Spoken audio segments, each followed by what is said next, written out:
So, Humberto, do you like The Sopranos? It's my favorite show of all time, and I've seen it front to back 5 times.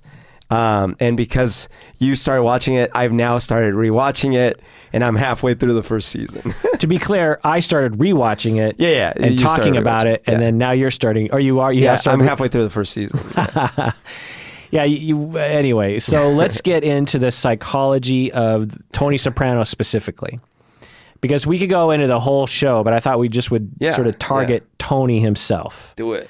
This is the Psychology in Seattle podcast. I'm your host, Dr. Kirk Honda. I'm a therapist and a professor. My name is Humberto Castañeda, and I'm a waste management consultant. So this obviously will spoil the entire 6 seasons, so, duly warned. Let's answer the first question right off the bat. Is Tony Soprano a psychopath? I don't think so, not from all the discussions we've had about psychopathy. By the way, this is why I do like the layman term sociopath or something along those lines, because he's clearly antisocial. He clearly has low levels of empathy. He's clearly comfortable with violence. But he shows genuine care for some people in his life. He shows some level of ability to organize. He shows some level of like long-term planning and things like this, but with big holes, Right. So let's go into the different items on the hair psychopathy scale and evaluate whether or not Tony Soprano, the fictional character, has psychopathy. It seems that Dr. Melfi, had diagnosed him with psychopathy or antisocial personality disorder, didn't it? I don't remember. I think so. Did she actually say that? Well, I don't remember, but there was a whole story arc in one of the seasons where when she would consult with other clinicians, and they're like, that psychopaths can't be treated. Right. You remember that? Oh, yeah, I do remember that, yes. Yeah. And they manipulate their psychiatrists and all this kind of stuff. So it seemed to me that Dr. Melfi had thought he had psychopathy. And remember that when we talk about these labels, psychopathy as a personality disorder, it is a construct that we create in our field to help us explain people, right, and also predict their behavior, and also, make treatment research available to us. If you're just like, if you don't have any labels to anything, then you don't know what you're treating, and you don't know how to evaluate treatment. So you evaluate people. Okay, they fit these criteria seemingly. We did this treatment regimen with them, and it had this outcome. Yeah. It's not some magical, like, we dub the 100% psychopath. Right. It's not like, as I always say, diagnosing someone with a broken arm. Right. That's a discrete thing that you can see through an x-ray machine. Oh, there's a broken bone. Yeah. And it's not a philosophical concept. No. Psychopathy is a philosophical concept. Yeah. Okay, but having said that, let's go through the 20 items. Number 1, glib and superficial charm. Yeah. Why do you say that? When he wants to be in a new situation or with a stranger or whatever, he can be extremely charming. But it's all definitely bullshit and superficial. So, he's very good at, wooing girls. He's very good at charming some random person that he needs. He can have that voice that's like the nice Tony voice, and... So you're saying he wasn't sincere? Yeah, right. All the time? No, he's sincere with his friends. To some degree, like oftentimes he is saying one thing, but in his head thinking, I'm probably going to kill him. So he's sincere to some extent, and he certainly has conversations where they seem sincere, like with his son and with his wife. And so I wouldn't say 100% glib and superficial, but... Okay, so let's put a percentage. Okay. If we put Ted Bundy at 100... Yeah, maybe Tony's 60. Okay, I'd put him at 20 or 10, because... The other people, so I'm going to compare to other people. Ted Bundy is a real person. When you study him and you study his behavior and you hear the stories about him, he's a classic psychopath, in that he was a con artist, committed a lot of crimes, no empathy, all that kind of stuff. He was also a sadistic sexual person in addition to being a psychopath, and a murderer, which is even different still. But Ted Bundy, when he was perceived by people as very rarely being like real with people, but extremely charming and charming all the time. When they think of psychopath, they often think of like a killer. But what I want people to think about when they think of psychopath is a con artist. Someone who is always conning people and doesn't care about conning other people. That's what a con artist does. They're always working some angle. Like a mobster. like a mobster, which we'll get into, because like to evaluate his personality, you have to take context into account. Some of his superficial charm that they present in the show could be a result of the fact that he had to be that way. You know, as a car salesman is super glib and has superficial charm. But that's his job. You know, the car salesman sees the customer and it's like, ooh, this is dollar signs. Sure. They don't give a fuck about that person, but they're going to be super charming. Yeah. Is that a psychopath? No, it's their job. So it's, you know, was Tony Soprano superficially charming in situations when it didn't even make much sense? That's the other thing I want people to think of when they think of psychopath, is they're not always the brightest bulb in the box. They make a lot of mistakes. They don't, because of their personality disorder, it gets in their way a lot of times. I mean, you could make a case with Tony. You know, there was a lot of parts that he stepped on his own feet, right? Which we'll get to, but with superficial charm. Right. That's fair. Yeah. Right. So I would say that he certainly had the capacity to be superficially charming, but he wasn't in a constant state of superficial charm, which most psychopaths are. Right. Like Ted Bundy. The other people I want to point out, like the Firefest guy. Yeah. Now, I can't diagnose him. He's a real human being. I've never evaluated him.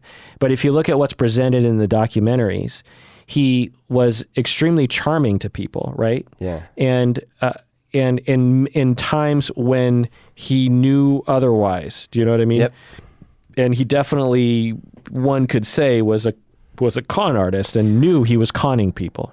Okay. You know? You've convinced me to bring it down to 40. Okay. Dirty John, you haven't listened to the podcast. I did, yeah. Oh, you did? Okay. Yeah. So he is a classic psychopath. Totally, yeah. So when people think about a psychopath, the people and I'm glad you've listened to the podcast, Dirty John. We did an episode on it. Oh, okay. Yeah. You know, we've done almost 1,000 episodes. Someone asked the other day, like, I want to hear the Borderline deep dive. And I was like, have we done a Borderline deep dive? Anyway, Dirty John, he is a classic psychopath. When you hear his the descriptions that people give of him, he was always trying to work an angle. Yeah. Even when he was raging, he was trying to manipulate people to do something. Yeah. And so he was always lying. He was always on the take. That is a quintessential psychopath.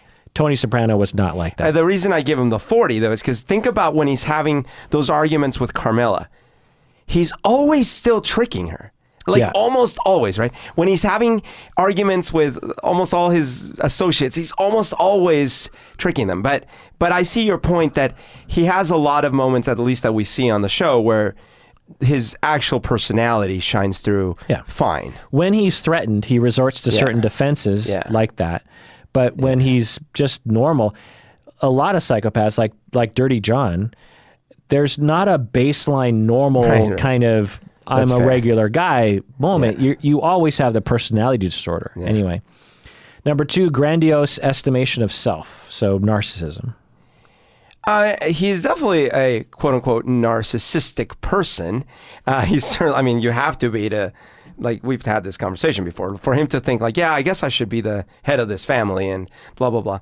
But, to be clear, what Berto is saying is a general term for narcissistic. Yeah, that's why I put it in quotes. Yeah, not the personality disorder, which is a completely other thing, which I would not diagnose him with. Right.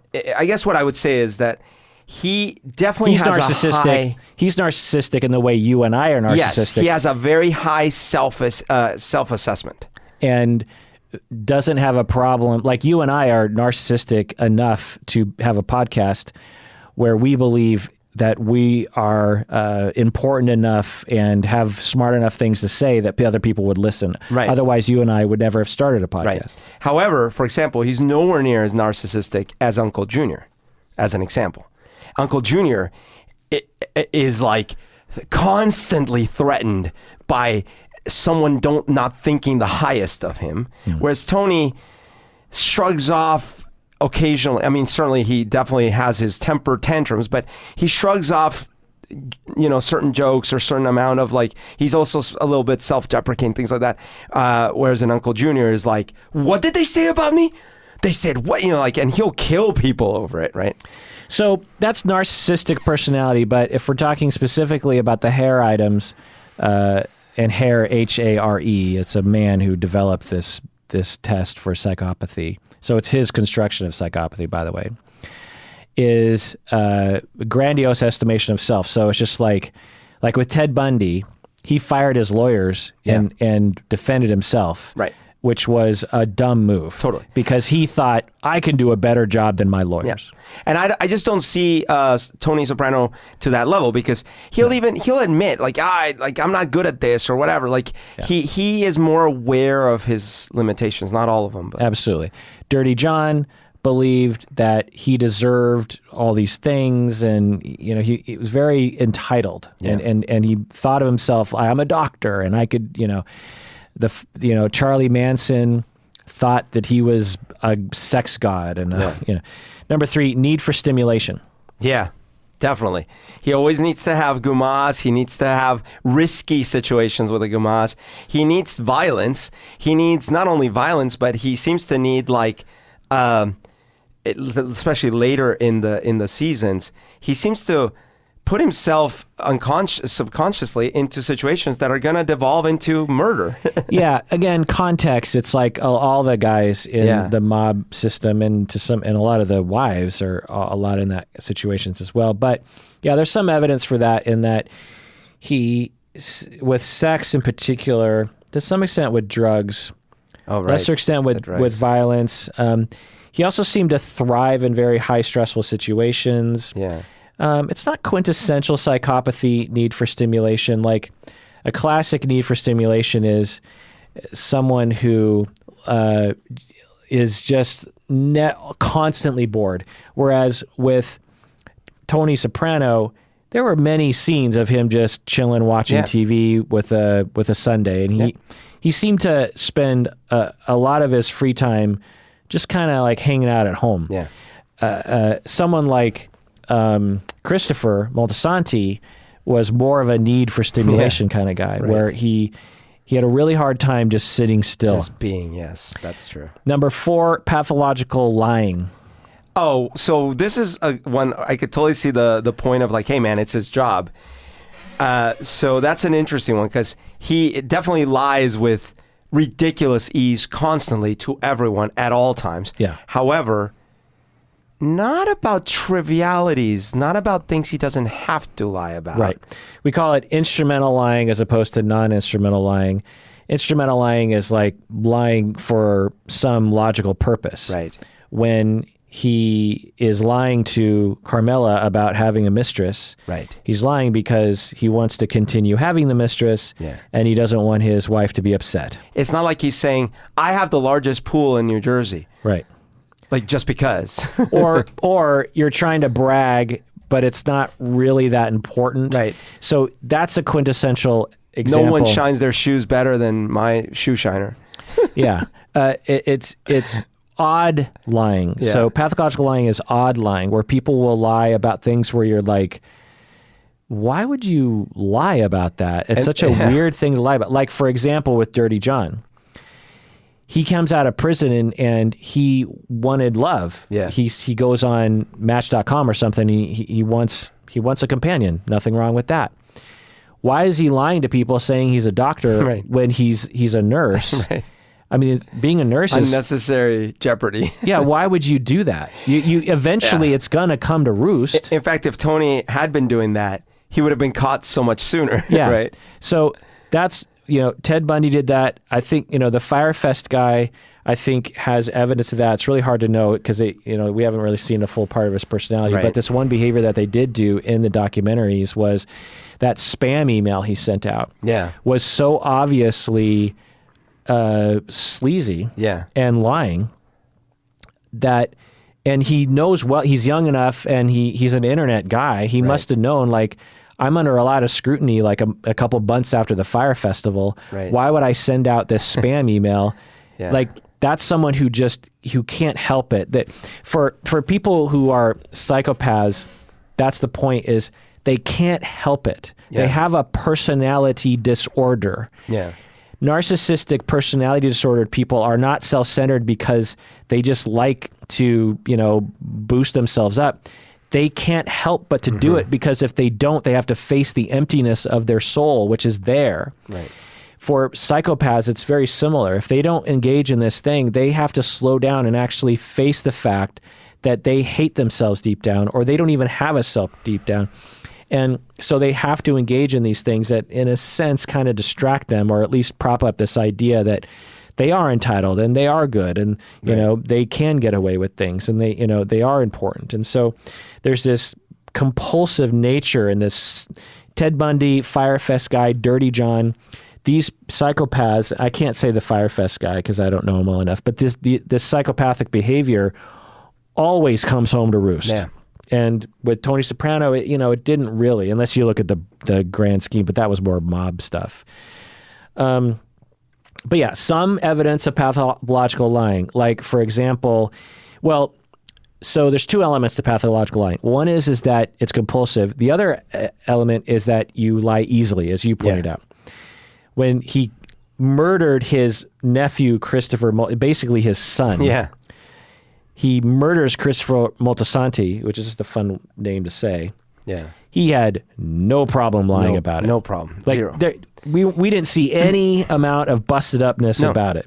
You would never, with these kind of people, you would never be able to tell. You would be so shocked. You're like, wait, what? Yeah.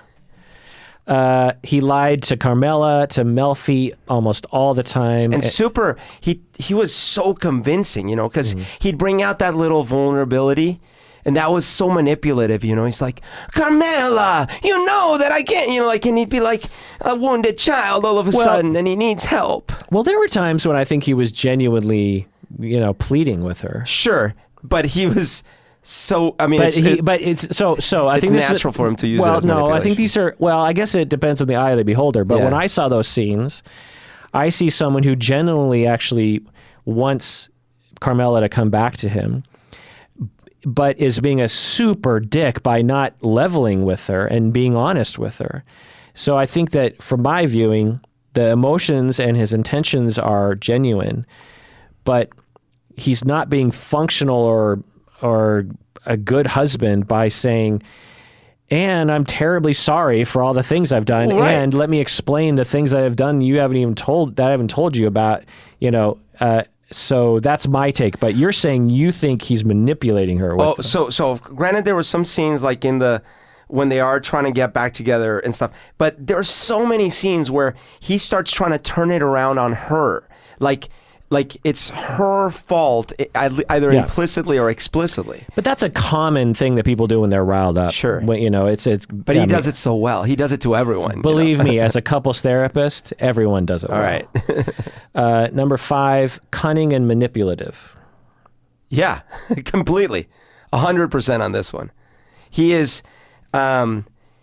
he knows how to go, for example, when he goes I just watched this one, in the first season, he's like, all right, I'm going to give Uncle Junior what he wants. I'm going to tell him he's in charge, And he knows Uncle Junior. He knows he's too narcissistic, or whatever he wants to call him, too egotistical to not be in charge, but he's going to make him think he's in charge. But then he's going to plan everything behind the scenes so that he's... And imagine those stakes. The stakes aren't like... oh, I might not get that promotion. It's like, if this gets found out, I am dead. And myself and most of my crew are dead. Yeah. But I don't care. I'm going to do it. I'm going to plan it. Right.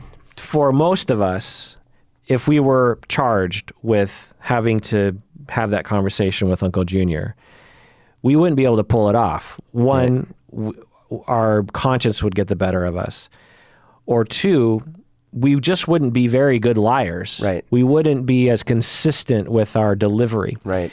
Other evidence that he was, and to be clear, my assessment is that, so on the hair scale, that you're either a 0, a 1, or a 2. Uh-huh. A 2 means you're high on that scale. 0 means you don't have any evidence, and 1 means you're kind of. I would give him a 1 on this. Really? Yeah. Whoa. Because again, the classic psychopaths like Dirty John and Ted Bundy were extremely cunning and manipulative. Like they seem to be constantly manipulating. You know, Dirty John manipulated his.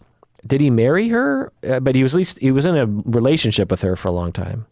Do you remember the documentary? Yeah. There's that main woman. And he like totally had her convinced for years. Yeah. Manipulated her for years. Yeah. Got her money and manipulated her away from her own family. You know, just a constant compulsion manipulation. Because to back up, the reason why a lot of psychopaths are doing the foundation of the lack of empathy and the cunningness and the lying and the manipulation and the superficial charm. You know, we tend to look at these symptoms as like this is the ground level of the conceptualization. No, these are the symptoms. The ground level of the conceptualization is the fact that they don't have a self. They don't know who they are. Right. They weren't given a chance early in life to develop a sense of who they are and what they want.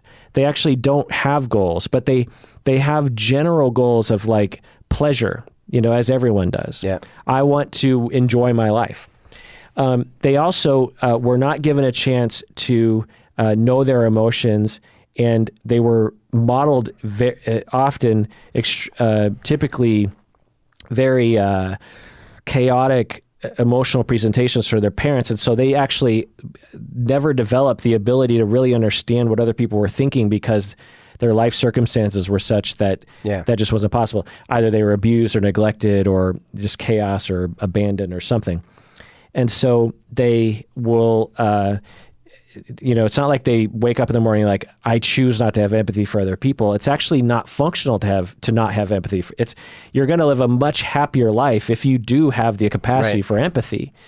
So what they do in life is they figure out, well, and this is through experience in their childhood, they learn, so if I just operate normally, a bunch of people get angry at me.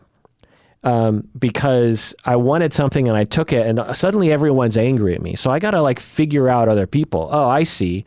Other people can be hurt.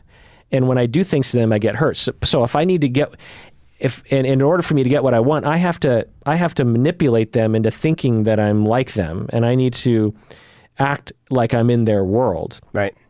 So, and I have to manipulate, and because of the traumas that they've been through, they actually don't believe that other people will give them things naturally. So they believe they have to manipulate other people to give them love. Like the Dirty John guy. Yeah.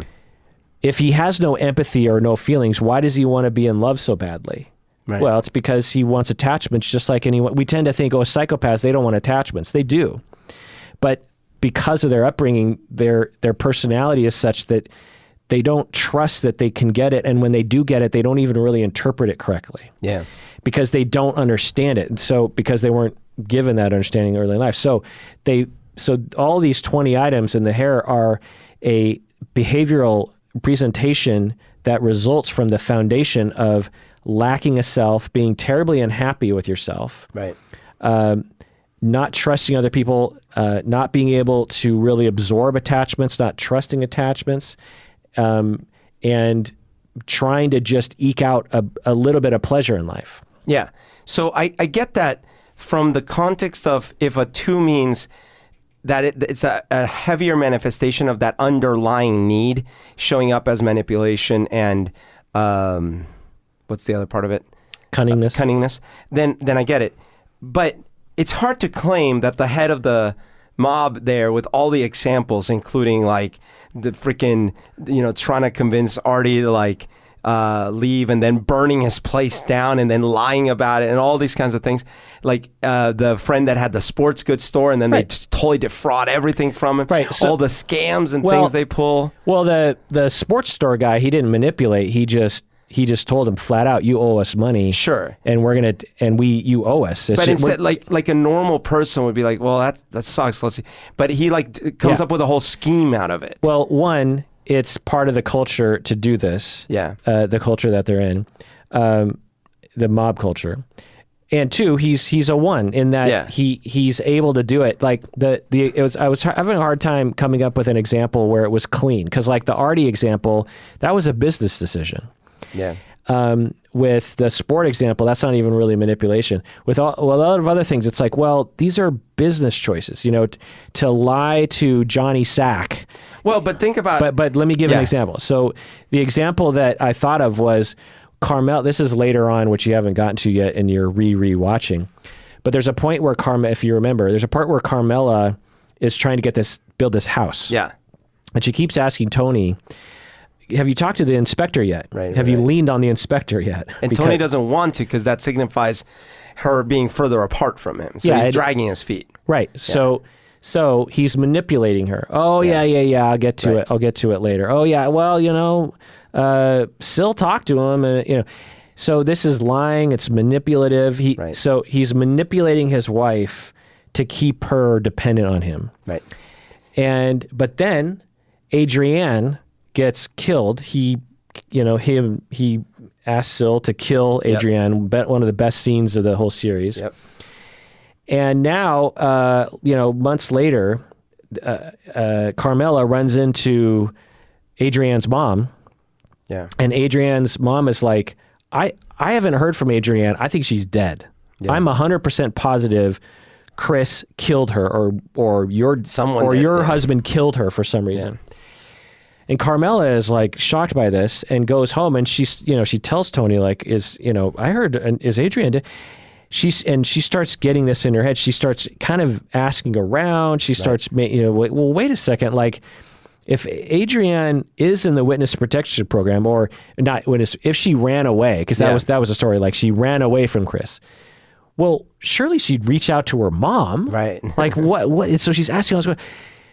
At that point, Tony leans on the inspection guy, gets the house going, purely to get his wife to shut up about Adrienne. Yeah.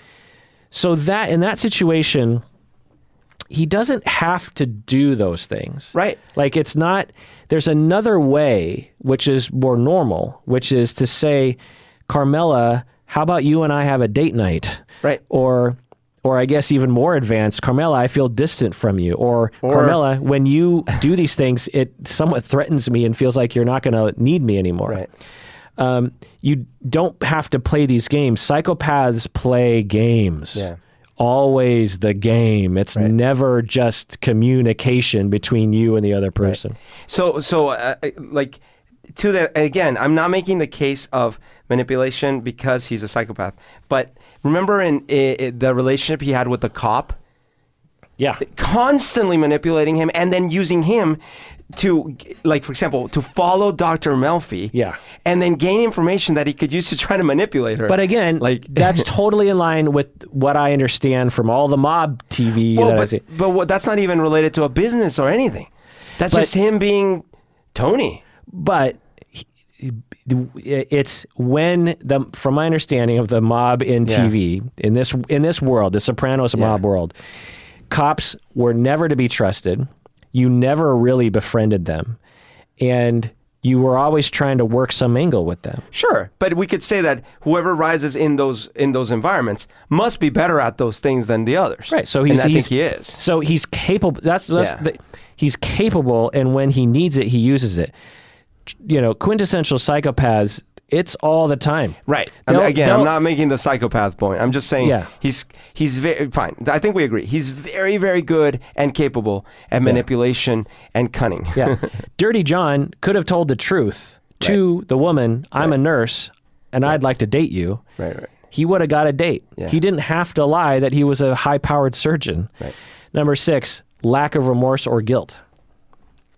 I think in general, this is another one where you could make the claim, well, it's the environment he's in. But again, like, how far does someone stretch?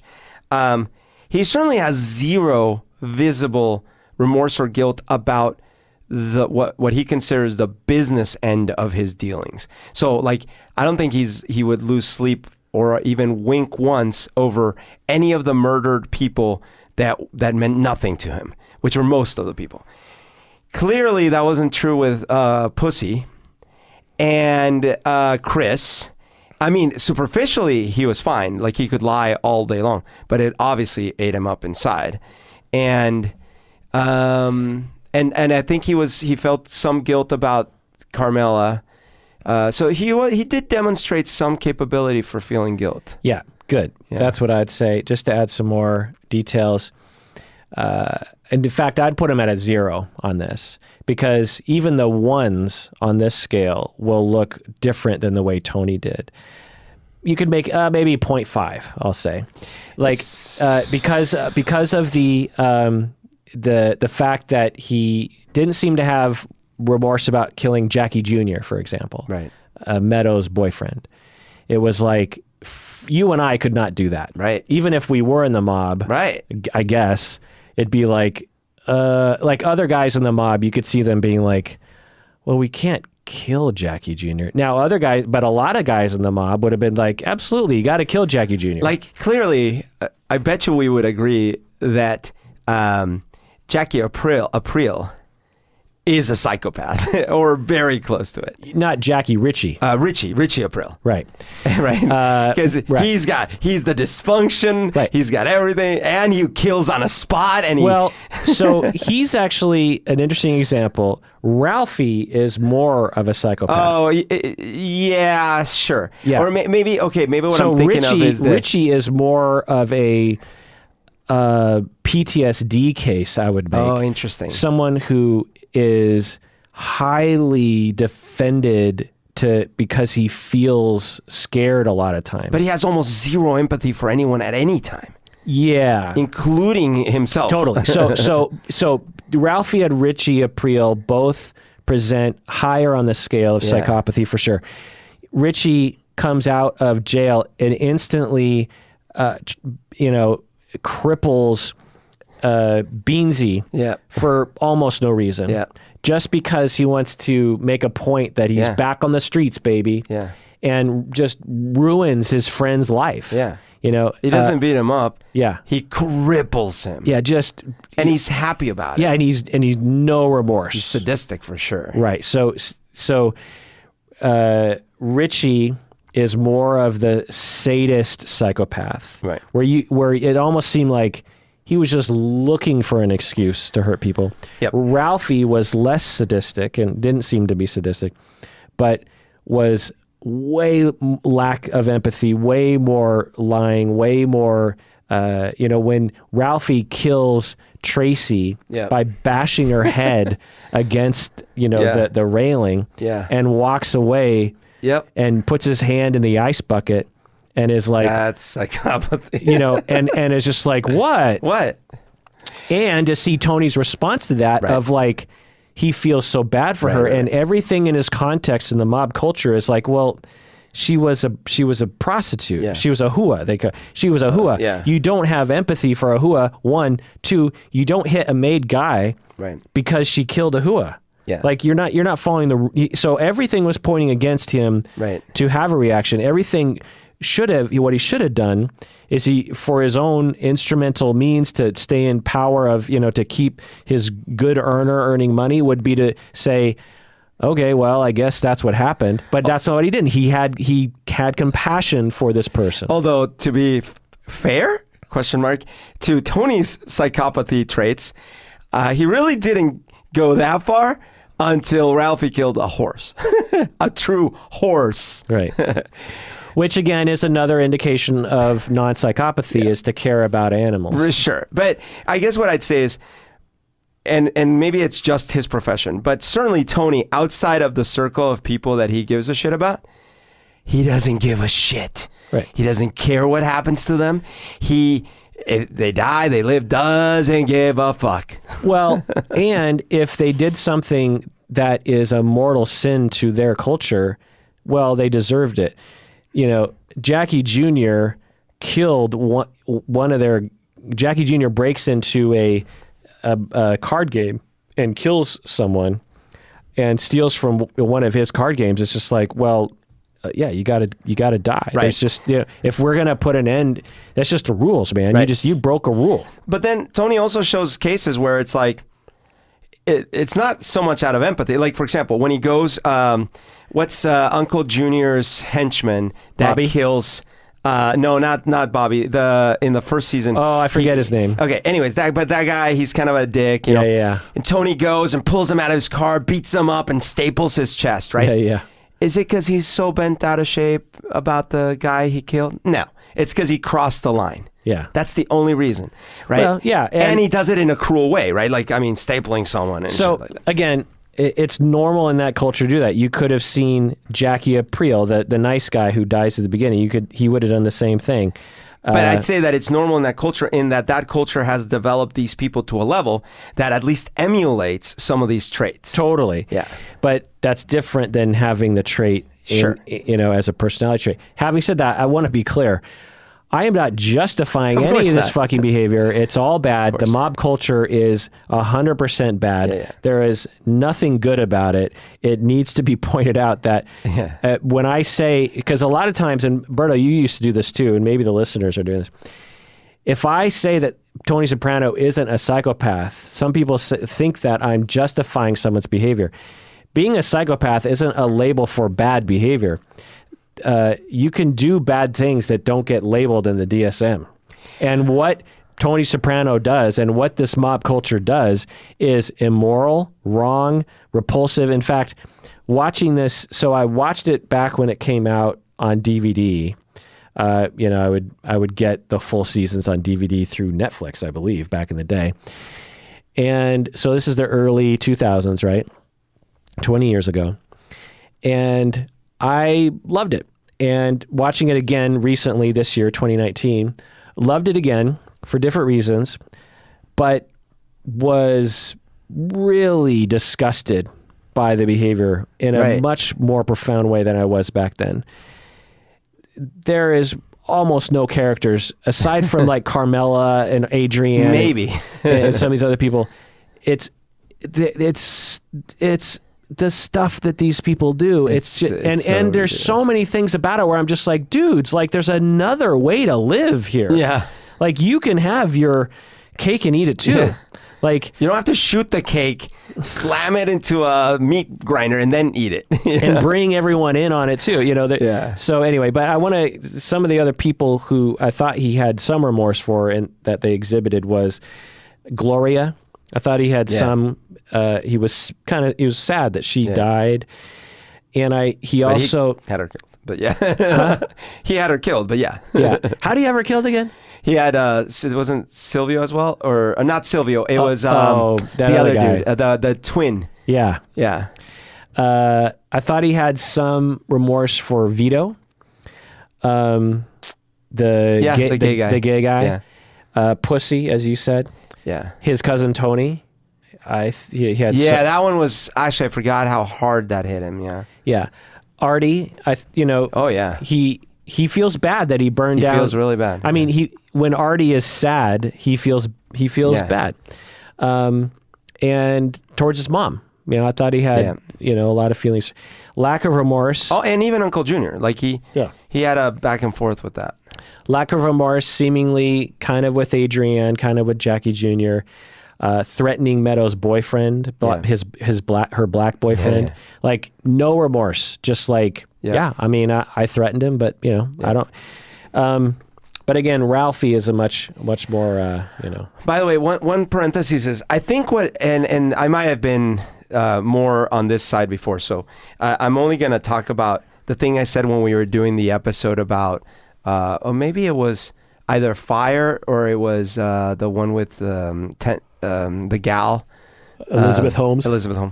I don't remember which episode it was, but I did resent, not you, but I resented the fact that it seems like there was more care to label things that were self-damaging, but when it's someone that causes so much damage to society, their mind is normal. They're just kind of a dick. And I'm like, well, why did we define that mind as normal? Right. But that's not the criteria. And if it comes across that way. And for psychopathy. I think that the key to understanding psychopathy is to read case examples of what we in the business call psychopaths. Right. And then contrast Tony Soprano with those people. And I'm asking you people. Yeah. Give me a new category that's not psychopathy that we can all laugh at. How about just like an immoral asshole? Yeah, I love it. I want to talk a little bit about gender and mob culture, and because before moving forward, it's required to cheat in this culture. Like you need a guma. If you don't, then you look like a pussy or something, right? Yeah. And it's required to jeopardize your marital attachment. So, the cheating and the lack of remorse around that, or the manipulation around having a guma, is a part of the culture. It's just like, if you want to be in this club, this is what we do. Yeah. You can't be weak. You can't show empathy, or else, especially if you're the boss. Right. There's even episodes where they talk about that. Yeah. It's just like, you can't exhibit the fact that you have any emotions, because someone will kill you to care about your family, and to keep your family safe, and to keep yourself safe, and to keep your associates safe. You have to act like a psychopath. Yeah. You can't ask for help. You can't give in. You can't have real conversations. You can't. You have massive amounts of stress. You can't let shit slide. Right.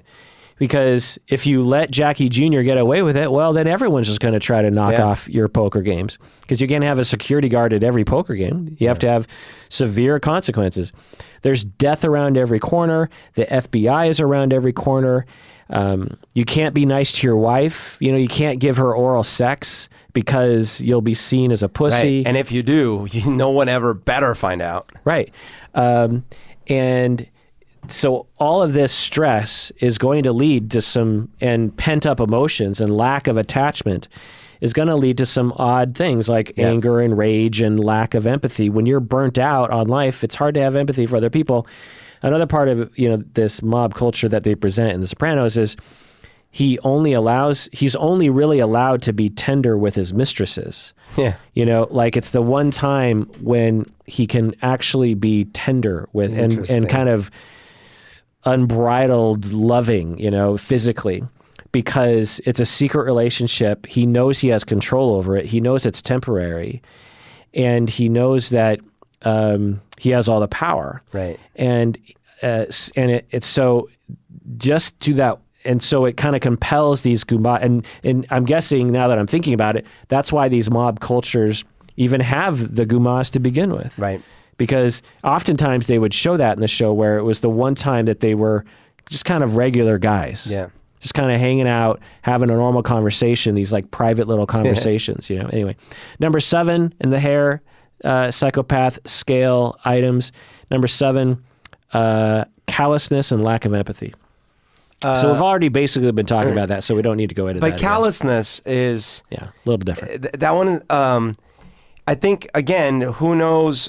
I think the gestalt of all this is that it is quite possible that many people that rise in that culture that aren't technically psychopaths, like you said, they end up having to imitate psychopathic traits. Right. And then they sort of de facto become those things. So he's like ridiculously callous daily, all the time. Right. So a good example of this is you are a soldier in World War II. Let's just say, for whatever reason, you, Humberto, live in Seattle, and you're 19 years old, and you're drafted into the Army, and you go to war, and you go into the Pacific, and you go to Iwo Jima, and there are Japanese soldiers who you suspect are starving and defending their territory, and you're scared. Day one, you get into the battle, bullets are flying over your head, friends of yours are dying, you're just traumatized. You're like, okay, well, I gotta, I want to kill these people to get them to stop killing my friends. You start shooting some bullets, blah, blah, blah. One thing, fast forward a few weeks. Well, now you see someone who's like bleeding out, a Japanese soldier that's bleeding out. They're not dead yet. And you shoot him in the head. Right. And you're just like, fuck that guy. Like, he could have been one of the guys who killed one of my guys. Right. And they would have done worse to me. Fuck that. And I've killed 3 other guys, and I've seen 10 other of my friends get killed. And that guy was just trying to kill me. Fuck that guy. I kill him. Okay. Right. So in that moment, lack of empathy, lack of remorse, callousness. Right. Is that a psychopath? No. It's context. Yeah. It's survival. So that's very important to understand. Ted Bundy did not have to do any of that shit that he did. Right. The Fire Festival guy didn't have to send that spam. He was compelled to do it. Okay. So 1 second though, because obviously you're almost making it sound, which we wouldn't want to, as the mobster has no choice. Therefore, we should just send him to a mental institution. Ted Bundy didn't have to. Therefore, he should go to jail. But in reality, no, anyone who commits, I don't know.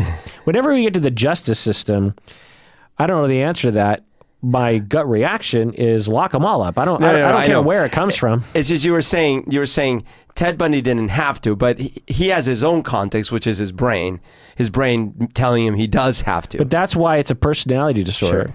is that it compels certain behaviors that are not to their own goals. If I believe Ted Bundy's goals was to have an attachment and to have power. We all want to have power in our life. We all want to feel like we have power. We all want to not feel powerless. Yeah. We all want to have closeness and sex, and most of us want to have sex.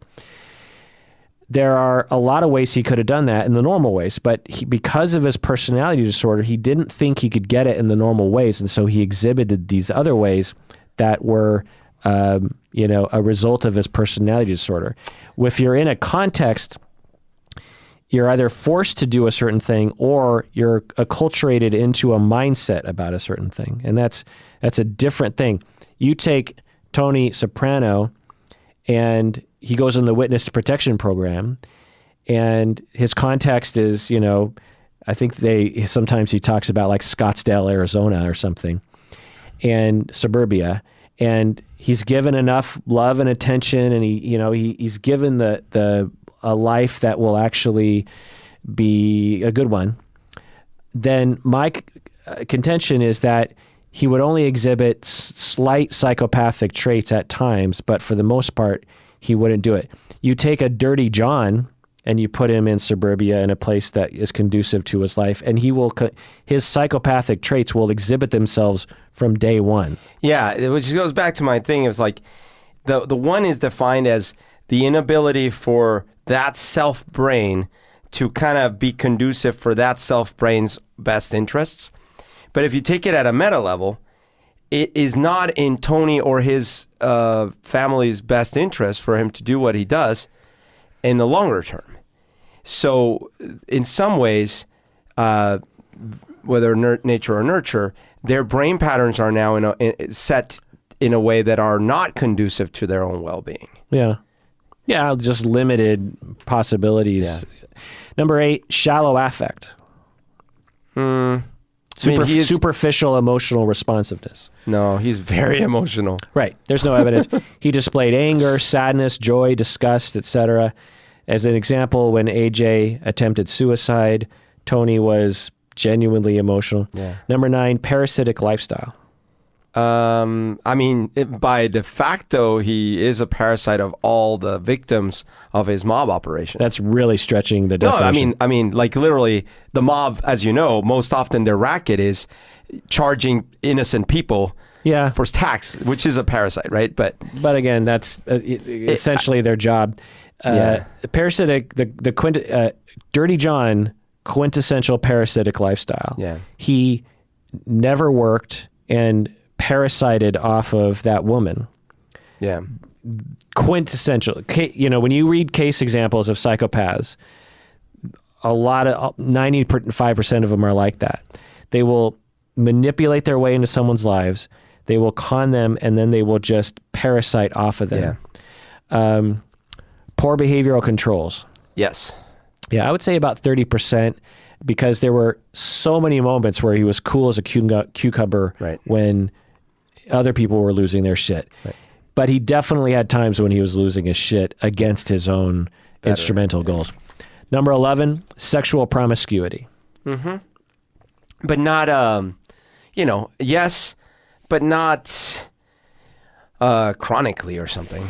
Just he always had to have someone on the side. He always had to. Yeah.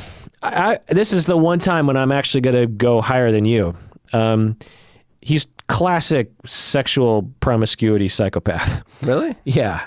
Like, especially rewatching it the second time. I mean, he was always looking. Like, there wasn't a woman who came past his eyeballs that he didn't have sex with or try to. Yeah. You know, he's alone with Adrienne for like a Fair enough. second. You know, he's known Adrienne for a long time. Yeah. He's alone with her for just a little brief moment. Boom, you can tell he wants to have sex with her. Number 12, early behavioral problems. Yeah. Do we know? Yeah, but I mean, he got in trouble in school all the time. He was. We don't see all his young life, but he was most certainly. We heard stories that him and Jackie used to do these things. Yeah. But again, hard to tell if he was, trying to impress his mob overbosses or something. But again, definitely not classic. No. A classic psychopath would be like, you're setting a lot of fires, you're stealing from your parents, you're always stealing from your friends, you're doing sexual assaults maybe, what other classic things? Shoplifting. Yeah. And just not any kind of clear reason for any of it. 13, lack of realistic long-term goals. That's a tough one because it's like, on the one hand, yes, because he is clearly self-sabotaging his long-term goals frequently, but at the same time, he's running an operation for years on end. Yeah. I would say he doesn't qualify for this. If anything, this show demonstrates, because he was a mob boss all 6 seasons and succeeded. Yeah. So every decision he made must have been at least somewhat right because there were so many threats that he overcame. Yeah. 14, impulsivity. Yeah, he showed impulsivity. It didn't, like you said, there were many examples of him with self-control. Self-control, but he, at the same time, like if there was an opportunity for some scam, he would do it. If there was an opportunity to get with some girl, he would do it. Right. So 30%, I would say. Oh, and I'd say like food and alcohol and drugs. Like he was very impulsive about those as well. Again, there's other people who are way more impulsive. Sure. 15, irresponsibility. That's a hard one. Like he wasn't irresponsible to his duties as the head of the mob in general, although he was sometimes. There were times where he clearly was shirking his duties. Yeah. If he was a classic psychopath, he wouldn't have been boss longer than a month. Yeah. He wouldn't have shown up to meetings. Yeah. He wouldn't have remembered things. He wouldn't have held his end of the bargain. Yeah. He would have been killed or demoted fast. Yeah. Classic psychopaths like Dirty John, Ted Bundy, they can't hold a job for longer than a couple weeks because people eventually are just like, Jesus, like you can't get anything right. Yeah. Again, and that's what I want to get across to the audience is people think, oh, psychopath, like this manipulative genius. No. You read case studies of psychopaths, these people have a lifelong pattern of failure. Yeah. Where they got $5 in their wallet and they're just trying to scam someone else out of, something to pay the bills, you know what I mean? Or to get that person to pay their bills. 16, not all psychopaths, but most. 16, failure to accept responsibility for own actions. Oh yeah, regularly. That might be the highest for me is like I don't think he would blame himself almost in any circumstance. I mean, at least to others. Like, yeah, the way he treated Dr. Melfi, the way he treated Carmela, he didn't seem to. It's not his fault. Yeah. What can I do? Now, again, could maybe deep down he had that, Sure. and the masculinity and the mob sort of eclipse that. The last few are always the ones that rarely apply, but apply to the classic psychopaths that you will meet in prisons and this kind of thing. Many short-term marital relationships, juvenile delinquency, revocation of conditional release, which is a prison thing, and criminal versatility. We've had a discussion about the criminal versatility before. I think in this case, because you've always said like, no, it's more like, it's not versatility as in like they're good criminals. It's just like they're always doing crimes, right? But he's always doing crimes. Yeah. Of all sorts of types. But like, if he was a psychopath, he's hanging out at Satriali's, and he would steal from his own business. Right. He would try to take Silvio's watch when he wasn't looking. You know what I mean? Which I think he might. He wouldn't do that. Maybe not. He wasn't Silvio's. compulsively criminal. He wasn't like petty little crimes. I mean, remember, he would skim money for, like, he got the payment that Chris was supposed to pay to Uncle Junior. He would skim from that. But that's all part of the game that they all play. Well, but I mean, at what point does the game become his personality, right? Like in this case, that's a good question. What I'm saying I don't is, think like, it is. Each one of these categories. The only time you can, so that the test for if it's his personality is if it definitely can't be attributed to the job and shoots himself in the foot. The only time I could really point of, and it's hard for me to remember all 6 seasons, although I did just watch them all in pretty quick succession, was when him and Christopher, season 6, they see some guys with a bunch of wine cases. Yeah. And they pull up and they steal all the wine cases, and they shoot one of the guys. Yeah. So they didn't need to steal the wine. They did not need to do that. It wasn't like a big heist for money-wise. They made a little bit of money, but it was a big risk for a very low payoff. Very impulsive.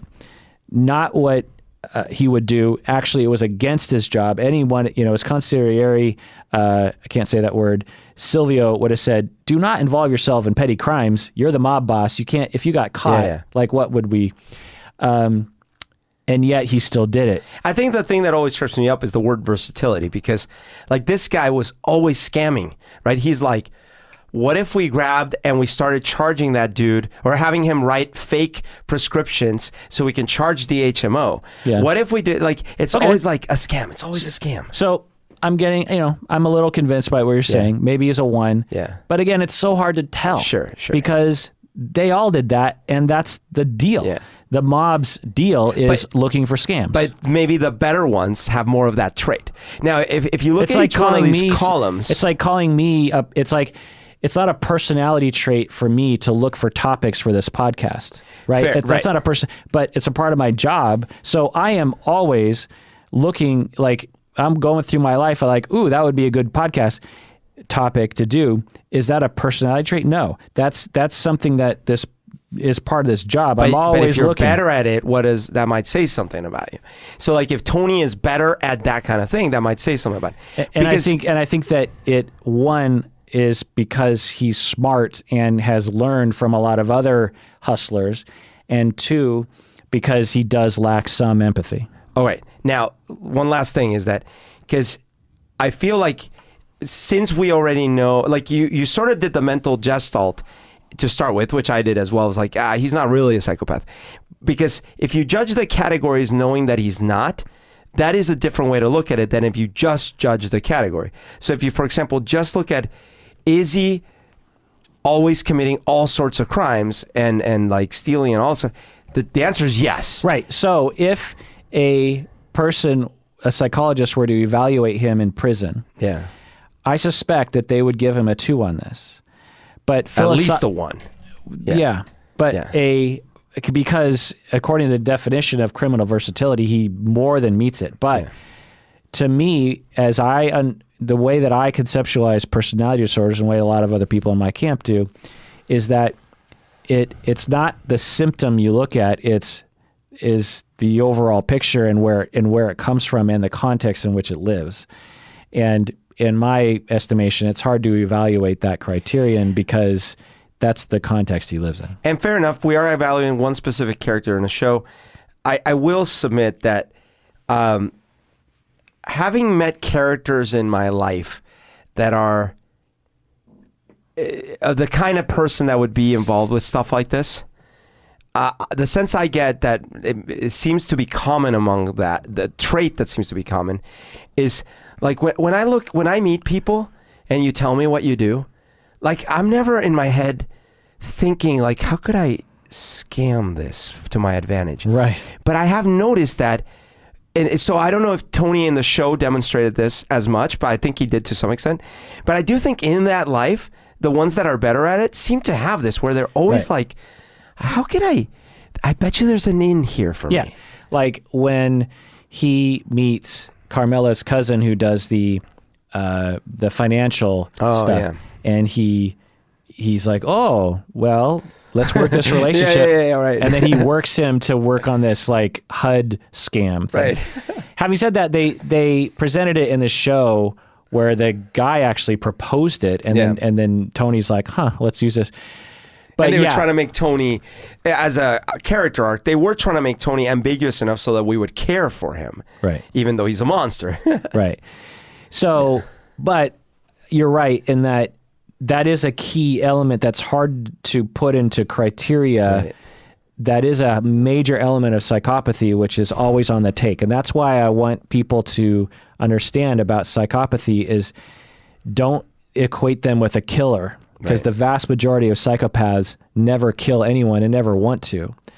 Equate psychopaths with a cunning con artist who never sees another person as another person, only sees that person as a ends to a means. Right. And the guiding principle for them are similar principles that we have, but they don't trust the normal venues to get those. They want pleasure. They want attachments, they want closeness, they want sex, they want a family, but they don't believe the normal way to get it will get them that because they just don't trust other people. Yeah. So they feel like they have to always be playing this game with you. And, always be closing. And when you're around psychopaths, you feel it in your gut if you have half a heart. Yeah. You'll be like, something about this person is eerie to me. And when I'm around psychopaths that I've treated before, I feel that way. There's a fear that you get with them.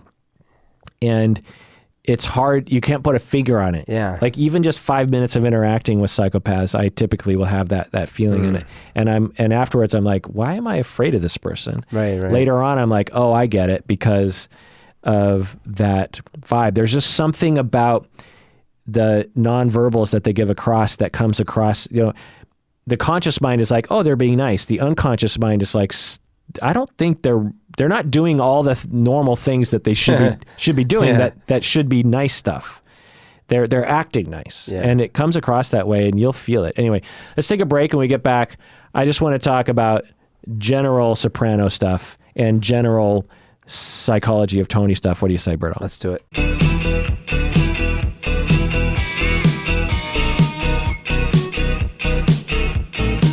So, Berto, if Tony Soprano were to employ the audience to become a patron of the podcast and he was going to use his semi-psychopathic skills, what would he sound like? Oh, man, I'm going to butcher this accent. Listen, yous. It's so bad. Okay.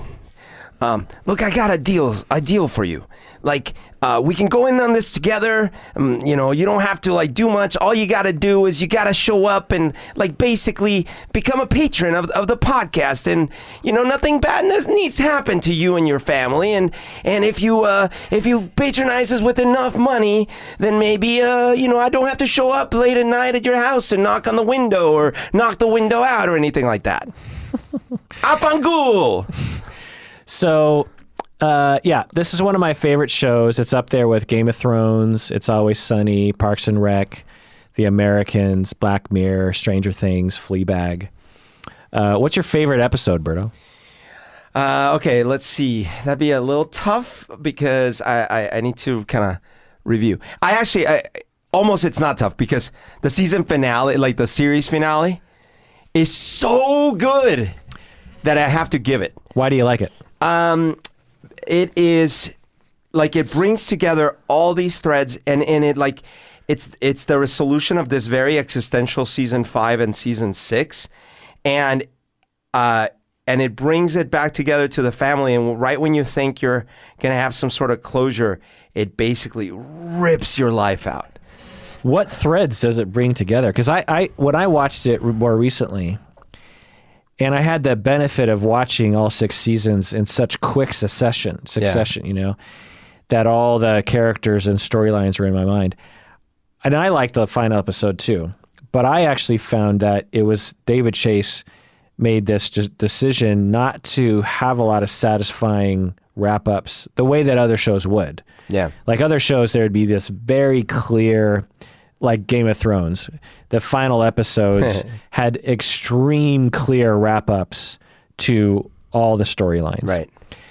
Whereas with this show, The Sopranos, I felt like there were a lot of storylines where you just never, you know, like, okay, well, what happened to those people and what happened to those people? Yeah, but to me, what I mean is like Tony's arc, right? Because Tony's arc was really the only important arc in the show at the end. And the last 2 seasons, like the very beginning of the series starts with these existential questions, you know? And then the last 2 seasons, look, when I first saw season 5, I was like, I wasn't so sure. When I rewatched it, probably the 3rd time I saw it, I'm like, man, this is actually really, really interesting. And then season 6 is like super existential. So name one of the existential questions. You know, what is it all for? And how does it answer that at the end? Well, it tries to bring back like, oh, well, it's all about his family. Okay. And then unfortunately, or not, yeah, I guess unfortunately, it's still when it pulls the rug out, it's like, it's all about the family, which he probably fucked up. Yeah. And you know, it does bring closure to the war that the families were having, and it basically, you know, it brings closure to his relationship with Christopher, you know, for better or for worse. Yeah. And it finally, I think, it brings closure to his own search for, not the final episode with Christopher, but no, the final series, like yeah. the final. But I was asking your favorite episode, you know. No, I still say the final episode is my final. So do you think he's dead? Episode. Yeah, I do believe so. Yeah. Yeah, me too. But if I were gonna like say one that wasn't the final episode, that was really like one that I'll always remember, is the where he kills Ralphie. Oh, like that episode is intense, man. yeah. It's but there's a lot of great ones, so it's a little hard because like. Man, there's a lot of episodes like the Russian in the forest with Chris and that's probably my number 3. That's probably. my favorite episode. Yeah. Pine Barrens, season 3, episode 11. Yeah. Christopher and Polly. Polly provokes this fight. They kill the Russian. They take him out to the woods. The Russian is still alive. And we'll never know what actually happened to him. And David Chase gets asked all the time, what happened to the Russian? And here's what he said. They shot a guy. Who knows where he went? Who cares about some Russian? This is what Hollywood has done to America. Do you have to have closure on every little thing? Isn't there any mystery in the world? It's a murky world out there. It's a murky life these guys lead. Yep. And by the way, I do know where the Russian is, but I'll never say because so many people get so pissy about it. I love it. I love it. It's quintessential David Chase. Yeah, it's so good. Another episode that is in my top 5 is the pussy getting killed. Well, yeah, absolutely. That episode is where they go in the yacht and they finally kill him. Yeah, because there's a lot of lead up, but that episode is just phenomenal. And then I also, you know which one? The one where the FBI is setting all the wires and all the thing, and they have the dun dun dun dun dun dun dun dun dun dun dun. That's a great episode. Yeah, but it's really hard to pick, man. There's so many greats. My second is College, season 1, episode 5. Oh, yeah. In which so emotional. Tony takes Meadow to see colleges, and Tony sees an old mobster. Yep. in the witness protection program Yeah. that he has to confront. It's lovely because it's two stories. Yep. There's Meadow, and she's confronting him like, you're really in the mob, right? That kind of stuff. And then this non-dialogue, sequence of events where Tony's like trying to figure out if he is the guy, because he can't really tell if he's the guy. Anyway, so let's get into his early life. What do we know about Tony's early life that may have led to him having his personality? Well, obviously his father, his uncle, everyone around him were in the mob. And not only was that obvious because like everyone talked about it and stuff, but he saw the violence all the time directly, including where he sees his dad chop off the guy's hand or whatever. And he experienced the dichotomy of like the home life, like pretending, and then seeing what Uncle Junior and his dad were really up to. So that was certainly not, that would mess up a lot of people. Yeah. The personality of the dad is presented as a fun, upbeat person who was sexual and seductive of people, also very violent and powerful, very charming, always in control, non-emotional, just very steady, I suppose, and upbeat. Dad went to prison for a while Tony was young, and they told Tony that the dad was in Montana being a cowboy. Just imagine that. Your dad disappears and you don't have your dad anymore. Right. You're told he's in Montana being a cowboy. That's got to be hurtful. You're like, what about me? Yeah. I mean, essentially that happened to you. I mean, your mom just disappeared. That's not just a small thing. No. That's a very hurtful thing to one's attachment. Right. Mom, chronically upset, distant, withholding, shaming, rejecting, guilt-tripping, histrionic, a martyr. She literally pushed Junior to kill her own son. Yeah. And this is a person who is toxic and difficult, always a struggle. Nothing's ever good enough for her, and that's gonna wreak havoc on your personality. By the way, it gets a little hard to tell there because she was also becoming senile, so there's a couple of those scenes where it's like, yeah, clearly this is her personality, but then it's also unclear if she's always super aware of what's what. And like they go back and forth with that because there's moments where Tony's like, oh, she's evil. And then there's moments where like, she really doesn't know what the fuck is going on. But in the flashbacks, she is... Oh, in the flashbacks, yeah. She's awful. Totally. And I will also say the sister is very interesting because she's a piece of work. Janice, and of course because of her environment, but she seems narcissistic. Like I would say she probably has narcissistic personality disorder, and she is a wreck, a constant wreck. Think about how many people died because, like, of her. Well, yeah. I mean, that's maybe a little unfair, but basically. Yeah. Why did she end up involving herself with all these very dangerous people right around Tony? Well, you could say it was just what she knows and she's marrying her dad or something. But the emotional exhibition that we would call her and her mom in my conceptualization is what we call histrionic, which can look narcissistic, but it's more of a look at me kind of thing. I have emotions, look at me. And certainly narcissistic people can be that way, but I would characterize it more as histrionic. So Tony Soprano, Arrested Development, never developed a strong self, was never able to, never given the love and attention he needed, we can assume. I mean, dad was perhaps caring and paid attention enough, but probably not a little bit, but not enough. Plus, he was gone in Montana being a cowboy. Mom doesn't look like ever would have given her son enough love and attention.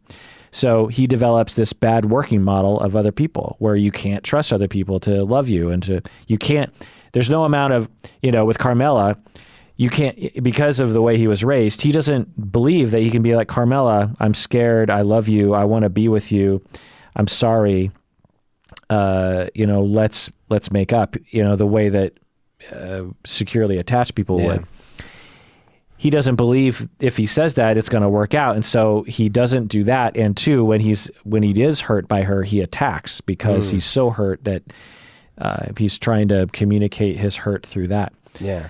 Had to rely on himself, which develops this, pseudo or this minor psychopathy, minor narcissism, avoidant attachment, definitely. So yeah. And the other thing in his early life that we can point to is that everything was a fight all the time. Parents are fighting all the time, siblings fighting all the time. And so you see this in the show. It's just like there's conversations that happen where Tony would actually give in eventually, but he would fight about it the whole time. Yeah. Instead of being like, well, hold on, let's think about this. I'm not quite sure, let's talk about it. He would immediately go on the attack and be like, so what, and he would just oppose. And then later on he'd be like, oh, okay. Yeah. Like Carmela says, I want to invest in stocks. Right. I want to get my cousin in here and talk about buying some bonds. And he's like, what, I don't provide for you. Yeah, just constant fighting. And then eventually he's like, okay, let's do it. Panic attacks. So they do that. Let's talk about that for a second. I thought that the panic attacks were not entirely poorly written. So there's a lot of accuracies to it, like the sudden onset, the fact that he thought he was having a heart attack. But the fact is that most panic attacks, people don't faint. Yeah, that was a little different, certainly from my experience. And his very first one was fainting when he was a kid. A lot of them, he was fainting. Yeah. So, but certainly you can. So I'm not going to say that it's you can absolutely faint from panic attacks for sure. And they seem to come on when the writers wanted it to come on. Like he had a lot in the beginning, and then he would only occasionally have them later on, which is somewhat accurate.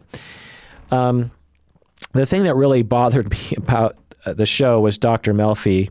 Dr. Melfi, the first time I watched this show, when I was a therapist when I watched this show 20 years ago, Dr. Melfi's scenes kind of irked me, but not entirely. Watching it the second time around, I could barely watch those scenes. They were so bad. The therapy in this show and the presentation of really most of the mental health professionals, except for her therapist, by the way, Elliot, is so bad. The ethical problems, the Dr. Melfi's treatment is just so cringeworthy. I want to do a full series just on her, by the way.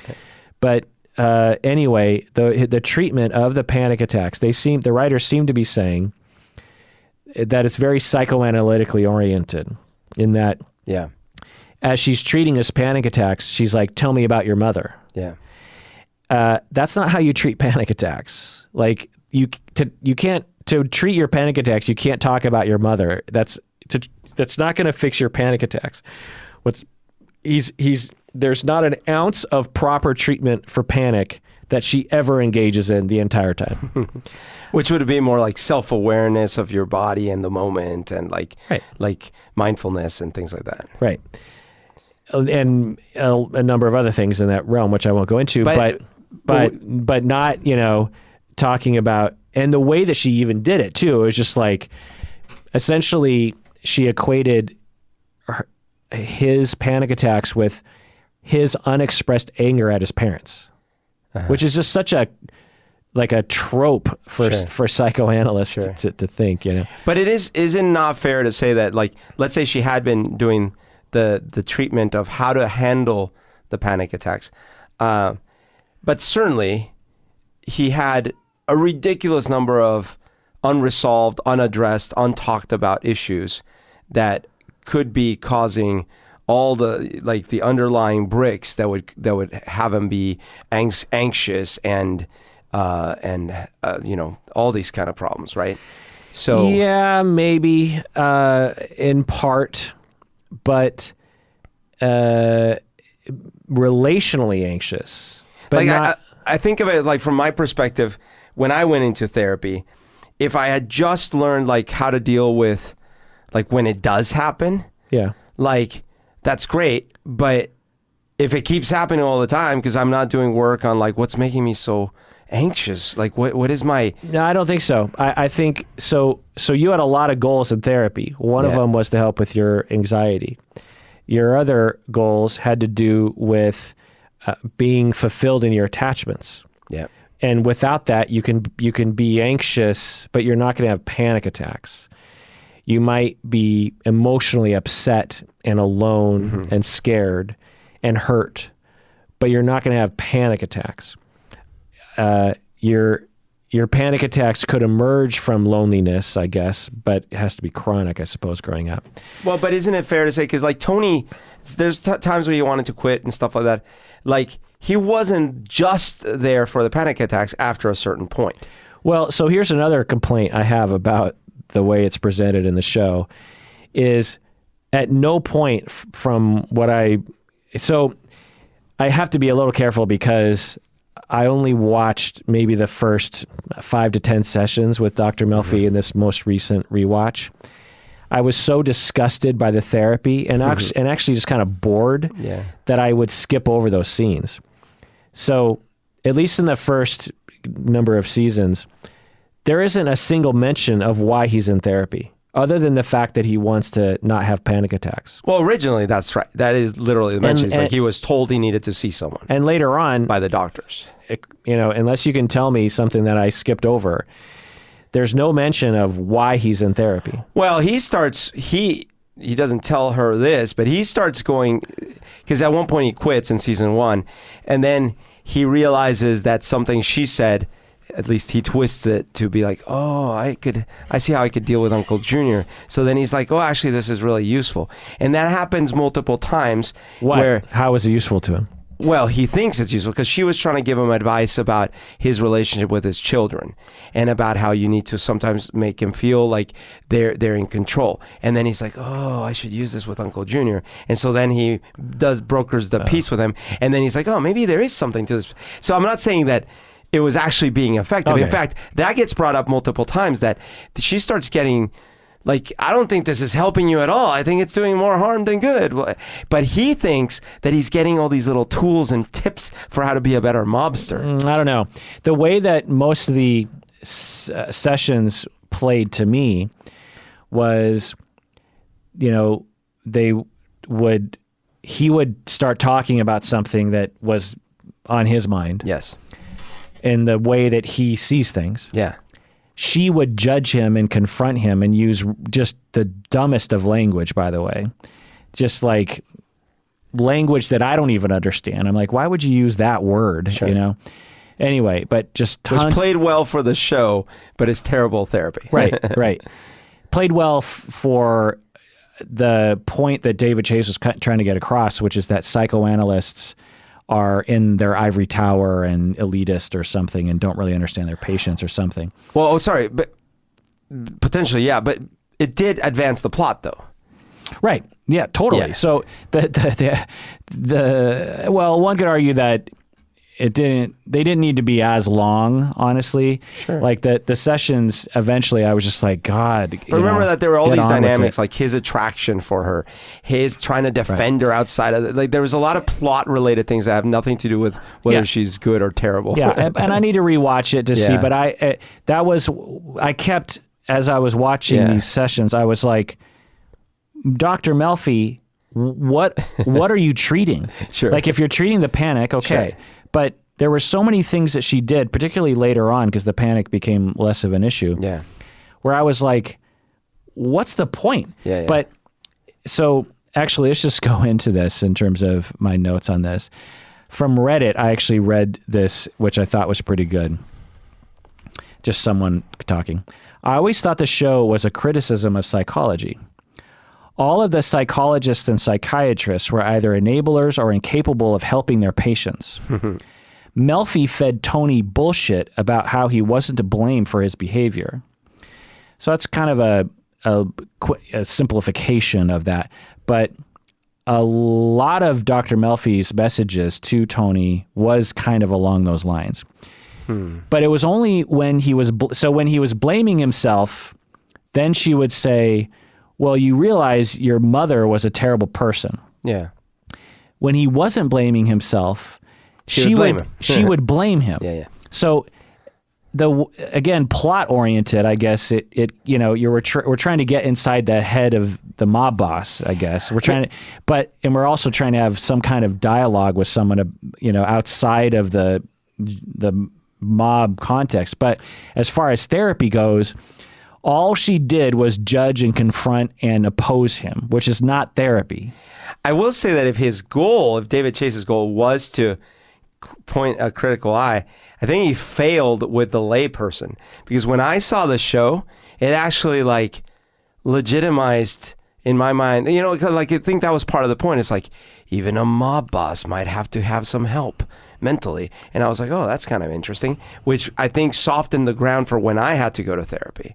And so it's I think with the lay people, it actually sort of brought therapy into the mainstream. Even a mob boss might have to go to therapy. Yeah, and there were reports of a lot more men going to therapy after The Sopranos came out. Melfi's psychiatrist, Elliot, was afraid of Melfi. This is from the Reddit guy. Yeah. Melfi's psychiatrist, Elliot, was afraid of Melfi and never stood up to her directly. The only time Melfi is told that she's being an idiot is at the dinner party, and she immediately lashes out at her doctor. So this is, again, part of this is this person's perspective of just anyway, my point of reading this section is that it points to what a lot of people, I think, pulled away from the way Melfi did therapy, which is a stereotype of therapy, which is therapy is about confronting and judging and telling you how you're an idiot. Right. You're doing it wrong. You're not admitting that you hate your mother. Yeah. And you want to have sex with your dad. What's wrong with you? This show really propagated those ideas because Melfi acted that way. And then this guy's on Reddit, he's like, and Melfi's psychiatrist, who's the only one who is actually kind of listening of all the mental health professionals, he's like, and he didn't confront her. He never stood up to her directly. Yeah. Therapy is not standing up to your client. When my clients sit down I don't stand up to them. Yeah. What the fuck are you talking about? Right. Meadows' doctor, this is what he goes on. Meadows' doctor tells Meadow to drop out of school and go backpacking through Europe. Who the fuck would tell a struggling college student to run away from their problems? So in this instance, again, this exhibits that misunderstanding of what therapy is. From his perspective, that's bad advice. But what I'm going to say is that Meadows' doctor should never have said anything to Meadow about what she should do. Of course not. She should be helping her in a more fundamental way. What Meadow decides to do with her life, like drop out of school or go backpacking, is up to Meadow. But see, okay, totally agree. I agree basically 1,000%. However, as a counterpoint, this is why I, as a layperson, actually felt that there was value to Dr. Melfi, because the whole premise is shouldn't she be saying, no, I can't treat you because who you are, and I'm going to judge what you are and who you are, therefore I can't treat you. But instead she, dragging her feet many times, said, I'm going to try. Now, maybe she's a terrible therapist. Yeah, try what? That's the whole thing. What is she trying? Try to help him. What is she doing to help him? Well, I mean, wouldn't you say that if one can go to therapy to become a better member of society and one's family and oneself, that would be good? If that's the goal that the client has. But that's not Tony's goal. Tony's goal is not to get out of the mob and stop killing people. Well, but a therapist shouldn't just do whatever the client's goal is. Because what if the client's goal is I want to be a better mobster. I want to kill more people. Then the therapist says, I'm sorry, I can't help you with that. Right. But that doesn't mean I insert my own goals in there. Well, but Tony wasn't saying that, right? And Tony... So here's what I would have done. I would have been like, okay, Tony, you're in a mob. You seem to be struggling in a lot of ways. You have panic attacks. You're depressed at times. I feel put upon by a lot of people. You've been through a lot of shit. Your parents were, questionable. Your mom is still kind of a piece of work. Here's what I'm going to offer you. you can come here and we can work on something that I can help you with. Maybe you want to work on your anxiety. Maybe you want to work on your depression. Maybe you want to work on just exploring your life and figuring out what you want to do with your life, what you want to do with your relationships. Maybe with your marriage, you're having mistresses. You seem to have a lot of strife around that. It's not my place to judge you, but maybe there's something there. Maybe what you really want is a closer relationship with your wife, and maybe you won't need these mistresses anymore. Maybe you don't want to be married to Carmela. I don't know. But I'm here to explore that. Maybe we could explore that, but you have to ask me to explore that with you. Maybe you have some existential questions about the meaning of your life and why you're here on this planet and what you're doing. But you have to ask me for help with that. I can't help you with that if you don't say that's what you want. And if you don't want help with those things, and you can't come up with anything else, then there's no point in us wasting your time. Yeah, and but that's not what she approach. does. That's not what she does. Whenever he starts to suggest that he doesn't want to be in therapy, and this happens later, which is much more prevalent later, she convinces him to stay in. She judges him, say, "Oh, isn't it interesting that you want to quit therapy?" Right. And grasps at him and keeps him in therapy. And so, but she's also getting codependent, right? Like there's this aspect, like there's all sorts of fucked upness going on there. She's attracted. She wants to have sex with him. Yeah. So there are all sorts of fucked upness, and at no point when I watch these sessions, am I like, why are they talking about this? Right. What is the point of this conversation? She's just opposing him. All she does is oppose him, which is not only bad therapy, but abusive, harmful therapy. One could argue that if this was a real case, that many people died because she fucked it up. Probably. But I could at least imagine a lot of people, a lot of therapists, unfortunately feeling like they were trying to do good by trying to help that way. Totally. Yeah. So that's the other part of this.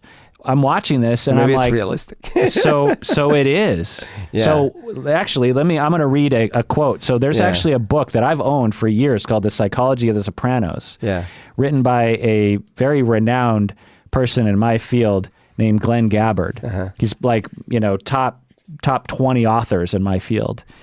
And he, I'll just read from his book. He wrote an entire book. And he's not known for writing books about like pop psychology. He normally writes like hardcore psychoanalytic books and stuff. But he writes this book called Psychology of Sopranos, published around the time that the series was still being aired. He writes, "Not only is the therapy an arguably accurate version of what actually happens in our counseling rooms, but the writers are blessed with an extraordinary psychological sophistication." So in that, this man believes that not only is this accurate therapy, but it's very sophisticated. Which means that it is accurate. So he goes on to say, Lorraine Bracco received an award at an event for creating, quote, "the most credible psychoanalyst ever to appear in the cinema or on television." Which might be true. So the American Psychiatric Association or the American Psychoanalytic Association, actually, I believe. Yeah, American Psychoanalytic. So not only Gabbard, but also other psychoanalysts thought this it was written extremely 20 years ago. Well, and the field it's 20 years later. It always kind of baffles me when I hear that, but it makes sense. Psychology moves at a snail's pace. I'll give you another example. So that idea of like that was 20 years ago means nothing in our world. Things don't change that quickly in my field. Things are almost identical as they were 20. I've been a therapist this whole time. I'm here to tell you they're nearly identical. There are some differences in terms of like payment and that kind of thing. But in terms of certainly the public's understanding of it is changed radically. Right. But we're talking about psychoanalysts looking at another psychoanalyst on TV. So if this was depicted today, they would have seen it the same way. Let me give just another example while I'm on this rant train is I was at a presentation one time as an audience member, and the person presenting was presenting to a lot of novice clinicians. And I was a professor anyway. I wasn't one of the novice clinicians. And the presenter was presented some research from like 1997 or 2005. Yeah. And, you know, they're going through that, and then someone raised their hand and there's like, well, you know, it's all that's fine and good, but, you know, it's kind of old research. And I can't remember the exact research topic or the finding, but it was one of those findings where I was like, well, it's probably applicable to today. And plus, 2005, it's not that long ago in the scheme of psychological research. Right. But to this person, it was just like, oh, it's ages ago. Things are so different now. In our field, things are... we're, you know, again, they move at very slow paces. Anyway, it's not like saying, like if someone wrote an article about Facebook and you found out that it came out in 2006, you'd be like, well, you know, that's a completely different world. Anyway. Sorry, but I guess from the outside looking in, like even the fact that they picked a psychiatrist is very interesting, right? It wasn't a family and marriage therapist. It was a psychiatrist. Yeah. So, and a psychoanalytic psychiatrist, which is actually more relevant because there are plenty of marriage and family psychiatrists, but this was a psychoanalyst. So there's two things here. One is this is East Coast psychoanalysis, which this was born out of and is depicting, which is very different from Seattle psychoanalysis, by the way. So apparently this is very accurate. Yeah. Which is abhorrent, because if this is actually what psychoanalysis is supposed to look like, right? I feel sorry for every single client. There's no goal. This clearly, Melfi has a completely other set of goals that she doesn't even illuminate him to. And her demeanor, even from the very start, is very sort of passive aggressive, judgmental. Yeah, like angry and. Not compassionate, not empathetic. Which, to your point, that she should have just reclused herself. She should not even be a therapist, in my view. I don't think any of her clients were benefiting by her. But if I give her the benefit of the doubt that these bad traits only came out because he was a mobster and she didn't know how to deal with it, she should have just not dealt with it. I don't know. I mean, in her conversations with her therapist, Elliot, she seemed to have like a lot of disdain for all of her patients. Oh, that's true. Well, is this maybe one of those cases, and maybe you're right, maybe she's not meant to be written as a great therapist. Right. So that was the other thing that I thought was, because as I was rewatching it, I was like, oh, you know, typical, this writer just doesn't know how to write a therapist. But then Elliot, her therapist, is actually pretty good. Yeah. Not entirely, but pretty good. And I was like, oh wait, at least they know how to write a somewhat good therapist. So they're purposely writing a shitty therapist. And remember that there's eventually those scenes where he's like, he gets super angry. Like, I don't even know I don't think you've helped me one bit. Like this whole time, I don't think anything has helped, you know? Yeah. And at that point you say, you know what? Maybe you're right. What are you coming here for? Maybe I misunderstood why you're here. Right. But instead she's like, oh, very interesting that you say that, you know, that kind of shit. So we don't have time to go into it, but they do present depression on the show for him and for AJ, I believe. They talk about alexithymia for a bit, the inability to, you know your own emotional state. What is it? Alexithymia? Alexithymia. Oh. And it's a word that we put to when people have a hard time describing their emotions. You know, when I heard that word in the show, I just didn't know how to feel about it. And it's true that Tony Soprano does have emotional regulation and awareness issues. A lot of the people in the show do. Because of that arrested development, that lack of self, he wasn't reflected emotions growing up and thus doesn't really understand his own emotional state and can't really communicate about it. But in the way they describe it in the show, it's like this diagnosis upon high, which is, it's kind of a silly way.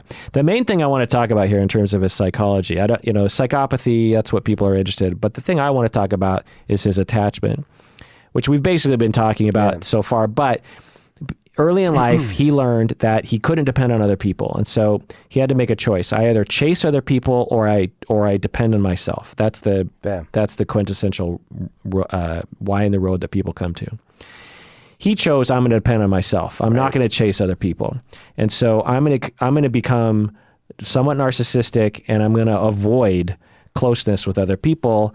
I'm going to assume other people can't really meet my needs, and I'm going to be staunchly and pathologically independent with a vast sea of dependence below the surface that will only squeak out under certain circumstances. Yeah. Like whenever Carmela wanted to leave him, he couldn't let her leave him. Yeah. He was desperate for her to stay. When he was with his gubas, his mistresses, he let that sort of tenderness come out. Yeah. With Christopher, he let some tenderness come out. And but you could tell that he was lonely, he was upset, he was rageful because he doesn't ask for help. And he's trying to get by on his own. People will develop anxiety as a result of that, or they'll drink to cope, or they'll run, they'll chase sexuality to cope. Also, people on the avoidance spectrum will be attracted to people on the borderline and histrionic spectrum, which the big point with Gloria was that Gloria is supposed to be someone with borderline personality disorder. And the reason why she was scary, man. Yeah. And the reason why they work together was because the avoidant person runs and the borderline person chases. Yeah. And so the net result is closeness. Lots of mother issues. Mother could be, as I said, histrionic, borderline, narcissistic spectrum, blah, blah, blah. Anyway, so the other thing we can talk about is erotic transference, which you talked a little bit about. It's related to attachment injury. So because you have become pathologically independent and suppressed all of your dependency needs, you have this vast sea of need for closeness and nurturing and mothering and attachment and love, but you suppress it. You always keep it down. Gets married, keeps it down. Has mistresses, keeps it down. Has friends, keeps it down. Finally finds a psychoanalyst because of the panic disorder thing. This person is stable, doesn't ask anything of him, listens, is always there. Right. It seems to be caring, and all of your needs come pouring out at that point. And they manifest not only in, I want you to be my mother, but the way that we as adults try to get people to be our mothers is to marry them. Yeah. I want you to hold me day and night. I want you to feed me. I want you to be there for me. I want you to hear me cry. And we categorize this in our conscious mind as wanting to have sex with or being romantically attracted to. And I know a lot of you listeners have had this happen to you and are going through this right now. It doesn't mean it's invalid. Doesn't mean it's not true. It just means it's a thing. It's real. The love is real. He really wanted to have sex with Dr. Melfi. In some ways, you could say he was falling in love with her. Yeah. But because of his, relational traumas, that's why it was happening. By the way, there's this dream in the first season that's very, very well done in some ways it's like too perfect, but it's still I like it. The scene starts with him looking at Dr. Melfi in her office, and he's looking at her legs, and she's wearing a short skirt, and the camera pans up, and it's obvious that he's like attracted to her in that moment. But then he sees one of his associates walk by the window. He's like, "Who's that?" And then it's clear that it's a dream because he like looks outside of her office and all his coworkers are there, and they're all kind of like, "What's up?" Blah blah. And then he walks back in, and it's Dr. Melfi's turned into his mother. Yeah. It was very, very telling. Yeah, those dream sequences were just so silly to me. I just did not like them. Really? Yeah. With like the pussy and the fish and all that stuff? Yeah, a little bit of that I think would have been okay. But they're overly long, and I thought, kind of masturbatory in some ways, just like David Chase just really wanting to indulge himself with dream sequences. There's a reason why when someone says, "Ooh, I had an interesting dream last night," there's a reason why you don't want to hear their dream, because it means something to the person that had it, but it means nothing to you because you know it didn't really happen. It's like saying, "I just had a daydream. Let me tell you about it." It's like, well, it didn't really happen, so it doesn't resonate with me.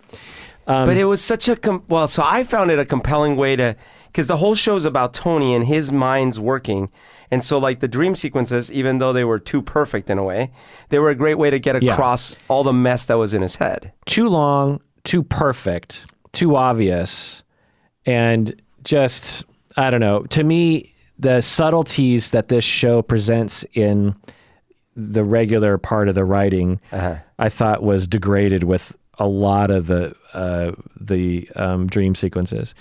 In fact, as I got more into the seasons, I would skip over the entire. Yeah. Oh, the dreams were some of my favorite Especially things. when he was, in the hospital with his. Oh, that was some of my favorite stuff. God, it was so dumb. It was like, I get it. He's having a dream where he's a salesperson and he's running into existential questions about death. Like, oh, it feels like the writing for the mob stuff and the family stuff felt like an adult. The writing for the dream sequences felt like a teenager. I love it.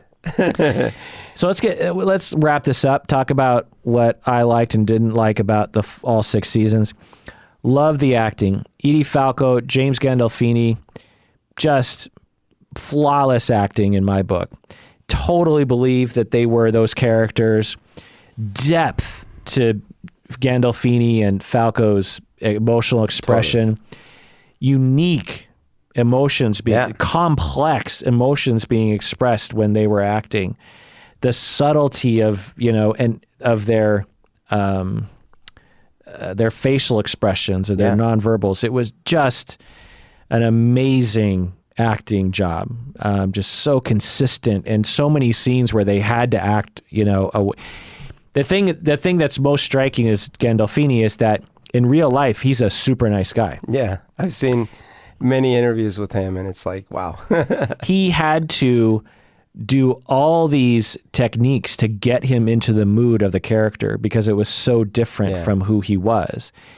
He would have to run around or smack himself in the face and because it was so, he couldn't just naturally turn that on. And it's crazy because when you see some of those scenes, it's like he can become such a scary monster one minute, and then this loving father and family figure the next, and then this manipulative asshole, and all the range, and it's like, wow. And it all coheres into one personality. Yeah. It's like everything was believable. Yeah. That's a feat that Gandolfini, the writer, and the directors pulled off.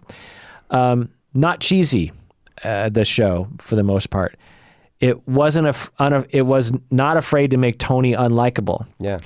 It would have been so easy and much more mainstream to, you make Jaime Lannister lovable throughout the show, right? You make Tyrion lovable. At the beginning, Tyrion and Jaime are hateable characters. You even kind of make Cersei likable a little bit. Tony became more unlikable as the season progresses. Yeah. He becomes less redeeming. He's more of an asshole. He's more of a jerk to Carmela, Yep. He's more of a jerk. He's more of a bully. And they did that, like you said, in general. Who becomes more redeemable? Carmela starts doing stuff that you're like, well, that's still quite dependent and enabling and right. And she completely gives in, essentially. Yeah. And same thing with Dr. Melfi becomes even worse of a therapist and more embroiled in the whole thing. Everyone does. Everyone goes worse. Right. It would have made so much more sense to make some hero at the center. Who's going to be the savior here? You could have totally imagined another writer where Christopher Moltisanti emerges from the mob, goes to Hollywood, and becomes a writer. Right. Or at least, he finds his soul and turns on everyone, whatever. Yeah, totally. The storyline isn't very neat. There's a lot of storylines that don't really wrap up well, but again, as David Chase said earlier, it's like, look, the world is messy. In fact, many cases where you as a normal Hollywood viewer want certain things to get their comeuppance or wrap up in a certain way. Like, oh my gosh, can't wait for the scene where Tony finally gives it to Richie April.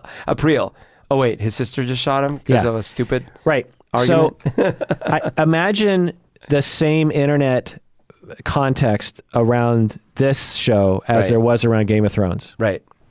Imagine like the amount of hatred. Yeah. They'd be like, well, so what happened with the Russian? Right, I thought we were going to have, Clegane Bowl. That kind of thing. Yeah. Also, very cool endings, like the ending of season 3. Oh, totally. It just ends with the whole season. The final scene is a boat in a bay blasting the music at that lawyer guy. Yeah. That's the end of the season. Yeah. And remember the end. It's not Tony looking off into the sunset. Right. Remember the end of, I think it's the end of season 1 where, doesn't it end with the FBI's org chart? Yeah. Yeah. With them just changing. Yeah. Very consistent personalities for the characters. Showed a lot of end of life stuff. Yeah. Which is not typically considered entertainment. Yeah. A lot of drug addiction stuff. Yeah. A lot of enabling. A lot of stark. One of the first in-depth depictions of what heroin addiction looks like, and how much of a grip it can have on your life. And it, had these little moments that if you weren't really paying attention, you're like, oh, Chris is going down the slippery slope. Showed snotty teens. It, again, a better way to write that would be more entertaining to people would be to make the teens cute. Yeah. Or to make them snotty, but then nice at times. Yeah. AJ was basically a dick the entire time. He was a burgeoning mafioso as well. Meadow, when she did mature, still retained a lot of immature, annoying behaviors. The first couple seasons with Meadow and AJ, it's just like everything out of their mouth was, it was nasty. It was snotty. Now, not every very realistic, right? Not every teen is like that, but many teens are, and you almost never see that depicted. And especially teens growing up in that environment. Right. Also depicted in the show was lots of people flipped. Yeah. But without any real huge consequence, Yeah. Pussy flipped, Adrienne flipped, other captains flipped. And you never see that story arc kind of play out. Like one of the captains in the final season, you see him, the older guy with the glasses, I can't remember his name. They see him, talking willingly to the FBI. Yeah. We never find out what happens to him, I don't think. Also, the show is great because it makes fun of everybody. It makes fun of yuppies. It makes fun of psychiatrists. It makes fun of mob people. It makes fun of FBI people. It makes fun of police officers. And, it just makes fun of everybody. Right. It also, by the way, remember it happened, it's not like they knew that 9/11 was going to happen. Yeah. But they ended up writing that's the consequences of 9/11 into the show. Right. And how like the FBI got redirected to working more on terrorism. Right. And they wrote storylines with that. And it was very well done in that sense. Right. And they didn't do too much of it. Like you could have totally seen another writer, a very special episode of The Sopranos where, it happens and all of them wake up and... Oh, I've got it. Tony realizes that, they want to make money just like the next guy, but it's not okay with this terrorism. And he recruits and all the mobsters start fighting terrorism. Right. Tony's 11. Which another show would absolutely do. And everyone would love it because it touches all the buttons. Because they're going to use all their badass mobster skills, but now against the terrorists. Having said all that, it's not like this show didn't follow a lot of mainstream tropes like murder and sex, which I'll get into here. And with the context that there were no shows like this show before it. Right. You know what I mean? Right. Like and it's hard for me to even remember that. Yeah. Like before this TV show, I mean, now we just take for granted the Breaking Bads, right, the Mad Men, Game of Thrones. Right. We're just like, I mean, it better be good. It better be epic. It better be like a movie. Yeah. Some of my favorite art things are TV shows now. Right. Before The Sopranos came out, there was hardly anything that was like that. I mean, you could say there were some shows like Saint Elsewhere. Well, ER had a couple of good early seasons that were touching. Nowhere near on the level, but still, good. Yeah. Twin Peaks. Oh, right. You could say, but nothing like this. After this, the actors started, and the writers and the directors started realizing, wait, we can do TV. Yeah. Plus HBO probably paid good money for this as opposed to others. And the audience and the producers and everyone's like, hey, let's do this. Yeah. Okay, things I didn't like. Season 6, boring. I love season 6. Aside from the main story with Philly and Tony, love it.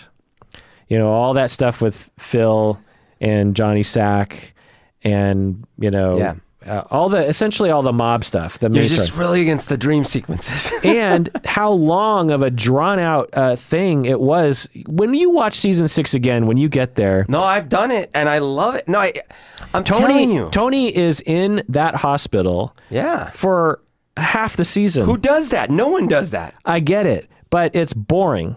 I loved it. Boring. You know what? Okay, you know why I liked it? Because it made me realize that this show was not about mobs. It wasn't about mafia. This was a show about the human condition and life and death. That's what the show was about. Okay. And that's why I liked it. Boring. The other thing that really got to me upon second watching was every woman loved Tony. Right. It got old.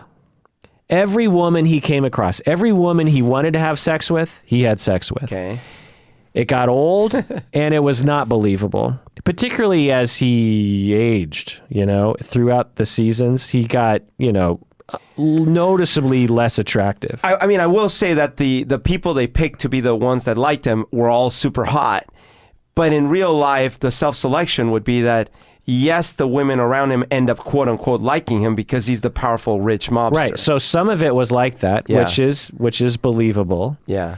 Particularly, it's like they might even be able to get money out of him. Right. But some of the women didn't really know about that or didn't really care about that, and he still got them. Then finally, in the last season, the real estate woman, who I think was implied to be a lesbian or bisexual, but anyway, the one who ended up with Chris, she ended up using heroin with Chris. Yeah. She rejects him. And I was like, finally. But then she changes her mind and she wants to be with him. Yeah, yeah. As you're watching this, just keep that in mind and watch just how repetitive. Plus, it just got. I was like, I would skip over those scenes too. It's like he's looking at this coworker at the waste management company, this secretary or this other worker. And she looks at him and she's just like, ooh. If it was Furio, I kind of get it. But Tony Soprano, the way they just treated it, it just felt for David Chase, who knows how to not be mainstream and knows how to deny the viewers, similar to George Martin, by the way, to make a better story than is typically told. I felt like that was pandering to the men in the audience of just Tony Soprano certainly gets to have sex, and they were always massively attractive women. It wasn't like he ever did it with some half attracted chick, you know what I mean? It was always just wow, she's an attractive woman and she wants him. But is this really too? I mean, rich mafioso, like, I don't know. It's just But just once. I just wanted to see one time. Just one time. Where it didn't work. Like just once. Just give me one time where... or some indication, like maybe a girl. Hey, with what's her name? The wife of Artie. Artie's wife. Okay, good. That was one time. But it would have been really weird if she, But anyway, give me a situation where, say, like there's this one scene where he meets this girl at the Bing, and she gives him a blowjob, and he drops her off at the house. Yeah. And the implication is she did it for free. Right. But what I would like to have happened is you're like, oh yeah, Tony, he always gets the girl. And then at the last minute, she's like, so $300. And he's like, oh yeah, okay, Yeah. And like some indication of like, it's not because these women are genuinely attracted to him. Sure. It's not because these women are like, ooh, I want to crack off some of that apple. You know what I mean? It's like, it's because of these other reasons that they do it. Although I definitely wanted to see some of because like it did make sense to me that someone like Gloria would be attracted to this extremely dangerous person. That relationship I was fine with. You're just saying like, what about the other cases? It was constant. It was just constant, and it just got so old. I mean, his relationship with the woman the Italian who had one leg. No, the woman who had one leg. Sure. She was. I liked that one. Yeah. I liked that one because they actually played out a relationship, and she was different from the other women in that she was like, I don't want anything from you. Yeah. Like we had a good time. Yeah. That's it. Like moving on. I'm not like the other women. Like I'm sure of myself. I don't need you for anything. Right. Anyway, so I got along those lines, watching this show with my, adult eyes as opposed to my young adult eyes. The male gaze in this show is quite noticeable now. I get it. It's a mob show. They live in a male gaze kind of world. Yeah. But like where the camera goes, and the costume choices for a lot of the women, I was just like, okay, I get it. Like I don't think we have to take it that far. 99. Which I get. Yeah. Which I get. By the way, I will say though, look at Trump's wives. At least, maybe he was very good looking younger. I don't know. But I have to believe that a shit ton of women have turned him down. Yeah, probably. Even if he does have power. Although I don't know if you hear his recording. Yeah. Apparently they don't. AJ's lines, particularly later in the series, when he was like, God is dead and all that kind of stuff, I never believed those lines. Either he didn't deliver them well, or it wasn't written well, or it wasn't directed well or edited well. But whenever AJ was like, God is dead, and like going through all those phases, I always got the sense of, oh, that's a young actor acting. Like when Gandolfini would say something, I was never taken out of it. I was like, that's Tony Soprano saying something. When AJ would say stuff, I always just felt like there's, I don't know what's wrong with that scene, but something terribly wrong. I just felt like it was, at least the writing was over the top. Anyway, some of the product placement was a little annoying, like the Coca-Cola stuff everywhere in the cars. Like I said, the therapy scene's terrible. Tell me if you notice this. Whenever Tony, because there's a lot of scenes where Tony would be eating. Yeah. Often pasta of some sort. And ice cream. And ice cream. He would always be playing with his food in a certain way. And yes. Did you notice that? Oh, yeah, definitely. Did that bother you at all? No. But I noticed it. It always bothered me because at some point I learned that actors, they would tell you behind the scenes. And they'll tell you like, and you probably know this, but just for the listeners, when you're an actor and you're doing a scene and you have food in front of you that you're supposed to be eating in the scene, you're at a dinner scene. Well, you might do 15 takes. Right. If you actually eat The whole time. the whole time, you're going to have like 10 plates of food. Right. So the trick is one, you either put food in your mouth and spit it out, or you just never really put food in your mouth. And you do all the other things related to food eating, like pushing your food around on the table on your plate and, do stuff with your fork, but you never actually put food in your mouth because that saves you from having to eat like 10 pounds of food while you do 15 takes. There's actually a joke about Brad Pitt because, he's got so many scenes where he's eating and he actually does eat. It's just like, how come he doesn't gain weight? I saw an interview with him and he answered this question and he said that in real life, he's a grazer, he says. Like he doesn't eat meals. Anyway. Yeah. That must explain it. Yeah. But in The Sopranos, other actors would deal with that problem in different ways. Like they just wouldn't draw attention to their... I see. But I wondered if James... Tony like stabs. Well, he's always kind of, stabbing and moving, and it's like he's trying to fluff his food. It looks like even his ice cream. Yeah. He would do it with his ice cream. Yeah. Like, what are you doing? So I never caught on that was a technique. I just always thought that's a personality quirk. Yeah, but it always just kind of... And if you really watch it, which I would obsessively watch, he would do that and he would never put anything in his mouth. So it's, you know what I mean? It's not like it's a part of his eating process. It's just, I think it's his way of trying to not eat too much. Like I said, dream sequences, terrible. I love the dream sequences. Berto, why do we... But sorry. The show, dream sequences were part of the show. It was like a shtick of the show. Yeah, but make them shorter and make them less obvious. Why do we... Because when I'm watching, especially when he's the salesman, there was no consequence to these dreams.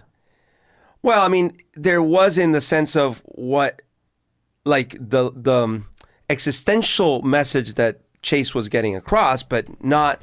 Like Tony didn't learn the lesson or something like that. There was almost no lesson to be learned, But like, there were some moments, where it was, I guess, interesting on a certain level. Yeah. He sees Tony, his cousin, and he's like, "Come inside. Yeah. There's a party, and it's brightly lit." Yeah. And Tony Soprano is like, wants to go in, but he's like, "Well, something about that I just don't want to do." Okay, that was interesting, but that was like 2 minutes of literally like a cumulative 45 minutes of dream sequence that were spread out over a few episodes. And, their whole sequence is he goes to a bar and he's a salesman. He's stuck in this hotel and he goes to a bar and he orders a drink and then he orders some food and he has a just random conversation with another patron. And, hey, I like your watch. And it's just like, why the fuck am I watching a boring dream? It's even a boring dream. Okay, but this was him giving you what you wanted, which was, you're right, Kirk. He's not a psychopath. This is another version that he could have been. And it would have been boring, and you wouldn't have watched the show. So you wanted him to have the psychopathic tendencies. Berto, why do we even like mob shows? There's that element of danger and certainly the fact that these mobsters seem to get away with things that end up giving them cool things like cars and money and women and stuff like this, and that seems appealing, Also, they're anti-establishment, and usually, traditionally, they're portrayed in a much more favorable light than in The Sopranos, like in The Godfather, there's this sort of illusion of like, well, sure, some mobsters are horrible, but some mobsters are really great family, man, and they're just trying to live within, that immigrant lifestyle and blah. And so you get this sense of that's not so bad. I mean, they do what they got to do to survive, but they're badasses. Yeah, by the way, I heard, and I don't know, but I heard from some people who study this that before The Godfather, mobsters were all kind of like Ralphie and... In shows and movies and things? No, before Godfather comes out, like real mobsters. Oh. So in real life, the mob was comprised mainly of people like Ralphie. Like Al Capone's. And people who... There's no glamour. Yeah. It's basically when you think of like the Bloods and the Crips. Yeah. It's just that kind of stuff. Yeah. just like low-level crimes, no rules, no, noble thief, just psychopathic awfulness, blah, blah, blah. Everyone's out for themselves. The Godfather comes out, and all those mob people start going, "Ooh, that's cool," and they started to adopt some of that system because it was romanticized. I could see that. But I don't know. Anyway, yeah, the main reason why we like mob shows, and I'm quite sure of this, and this is with a lot of entertainment, whether it's superheroes or whatever, is that we identify with certain characters like Tony Soprano because they have tremendous power. Yeah. When Tony Soprano is at the restaurant and he sees a guy across the restaurant with a baseball cap on, right, and it annoys him. Well, for the rest of us, we can't do anything. And if we do, we might get into a fight, right, and we might lose. For Tony Soprano, he can walk up to that guy in the nice restaurant who's wearing the baseball cap and say, "Take off your hat." Right. Not only is he practiced in intimidation, but he can follow it up. Yeah. And even if he gets caught following it up, he'll go scot-free because he's paid off cops. That's a power that all of us would love to have, but none of us do. And it's thrilling to see that enacted on the screen. That's why we like, that you got to have sex with whoever you want, and you got to, Trivia. How many Emmy nominations do you think it got in 6 years? 6 years, Emmy nominations, 20. 111. Jesus Christ. How many did it win? 30. 21. Upon second watching, and I don't know if you noticed this in recent watchings, I noticed a lot of super famous actors doing cameos. Not cameos, very small parts. Sure. A cameo is when, a famous person who's already famous shows up in a show. Oh, you mean these were before they were famous? Yeah. Oh, yeah. Definitely, yes. Like, do you remember who? Let's see. Not specifically, but so, I remember that, like, because it was 20 years ago, so, like, obviously many of them went on to do stuff. So, no, we're talking, like, total bit parts. Like Will Arnett, who is, Arrested Development as Job. He plays the FBI woman who infiltrates Adrienne. Mm-hmm. He is her husband. Oh, okay. And he's in like 3 seconds. Lady Gaga. I knew that she was in it at some point. She is in it for like 2 or 3 seconds, and she's one of AJ's friends when they vandalize the pool. Okay. Paul Dano is Paul Dano is one of AJ's best friends. But who is he? He was in There Will Be Blood. Oh, that guy. Yes. Yeah. Okay. Michael B. Jordan. Oh, okay. Was a black street kid that bullies young Tony in a flashback, I believe. Oh, okay. Again, 2 seconds. Lin-Manuel Miranda. What? Yeah. Was he in it? He's a bellhop. Holy shit. Tony Hale, Buster in Veep. He's a FBI agent, I believe. Cara Buono, who is not a huge name, but she's Chris's wife, if you remember. Yeah. The one who actually marries Chris. She's the mom in Stranger Things. Okay. The mom who likes Billy. Uh-huh. And she was also in Mad Men. Christy Milioti she plays the mother in How I Met Your Mother. Oh, okay. And she's also in Black Mirror in the Star Trek episode. And many others. So it was so weird. I'd be like, holy crap, that's Michael B. Jordan. It makes holy crap, sense, that's Lin-Manuel Miranda. It makes sense, saying that Miranda? Lin-Manuel Miranda. It makes sense because it's 6 seasons of like the top show. Miranda, that's how Barrick and Miranda. 6 seasons of the top show of all time at the time, right? Where they need a lot of extras and people and stuff like that. And if you put that on your resume, it probably gets you other jobs after that. Yeah, maybe. Let's see. So the guy who plays Paulie, he only agreed to sign on for the show if it was guaranteed that his character would not become a rat. Nice. Because he was a mobster in real life. Not a mobster, but a criminal. Yeah. I mean, he was convicted. Yeah. Lorraine Bracco was originally asked to play Carmilla. I knew that. Yeah. What an awful show it would have been if she, because okay, so as I started watching it again, and I was, episode 2, I was like, for my taste, Lorraine Bracco is a terrible actress in this show. I can't stand the way she talks. I mean, maybe it's because I can't stand her character and what she's doing. But so I Google it. I'm like, I just Google like Lorraine Bracco terrible in Sopranos. And there's all this debate on Reddit about, is Lorraine Bracco terrible or not? Some people think, just like me, that they can't stand the way she talks. Her language is very deliberate on the show. Yeah. It's so weird. And I just don't think it's delivered very well.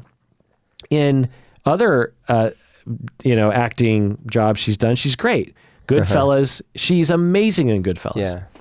Do you like her as an actress? I liked her character. Do you like the way she acts in this show? Well, look, I didn't think she was particularly phenomenal in Goodfellas, but I thought she was not the best actress in this show, but I liked her okay. Oh, I can't even But look remember, at her. like, the therapy sessions didn't bother me anywhere near as much as they bothered you. But even when she was talking with anybody, it was bothersome. Yeah. But can you got to admit, if Edie Falco was not Carmilla, no, totally. Like, Edie Falco was easily 30% of the formula. Yeah. Ray Liotta, Goodfellas, was supposed to be Tony Soprano. He was the top choice. Really? But he turned it down. Whoa, that would have been a very different show. How dumb is that they would take the same couple from Goodfellas, Yeah, right. Ray Liotta and Lorraine Bracco, That and would just have been bad. like cheesy, like trying to capitalize on Goodfellas. Plus, like, again, I just can't imagine that. It's just a very different show. Yeah, I could see Ray Liotta pulling it off because, he's a good actor. It's just a very different show. The woman who played Adrienne. Oh, sorry. Part of it is because Ray Liotta looks like an actor. Yeah. Tony looks like some guy from Jersey. Right. And I hadn't seen him in anything before that. And by the way, he is in Killing Them Softly. I know, you told me. Yeah. Which is a great movie. Drea De Matteo, who plays Adrienne. Man, I had the biggest crush on her. Really? Yeah. From the moment she appeared on the screen, I was like, oh, who's that? She spent 4 hours in hair and makeup before shooting. I don't doubt it. Each episode. It took her 2 hours to prepare her hair. Yeah. The large mugshot in the Bing's office of a 23-year-old Frank Sinatra. In 1938, Sinatra was arrested and charged for what, do you think? I used to know this. I'm going to go with drunk driving. Well, according to IMDb, it's seduction of a married woman. Oh, what? That was illegal. Holy shit. Tony's boat is called the Stugatz. Do you know what that means? Stugatz. Isn't it a cigar thing? According to IMDb, it means this dick. Oh. All right. Well, these two dicks are going to sign off and say goodbye and end this episode. So everyone, please take care of yourself. Take care of other people because you deserve it.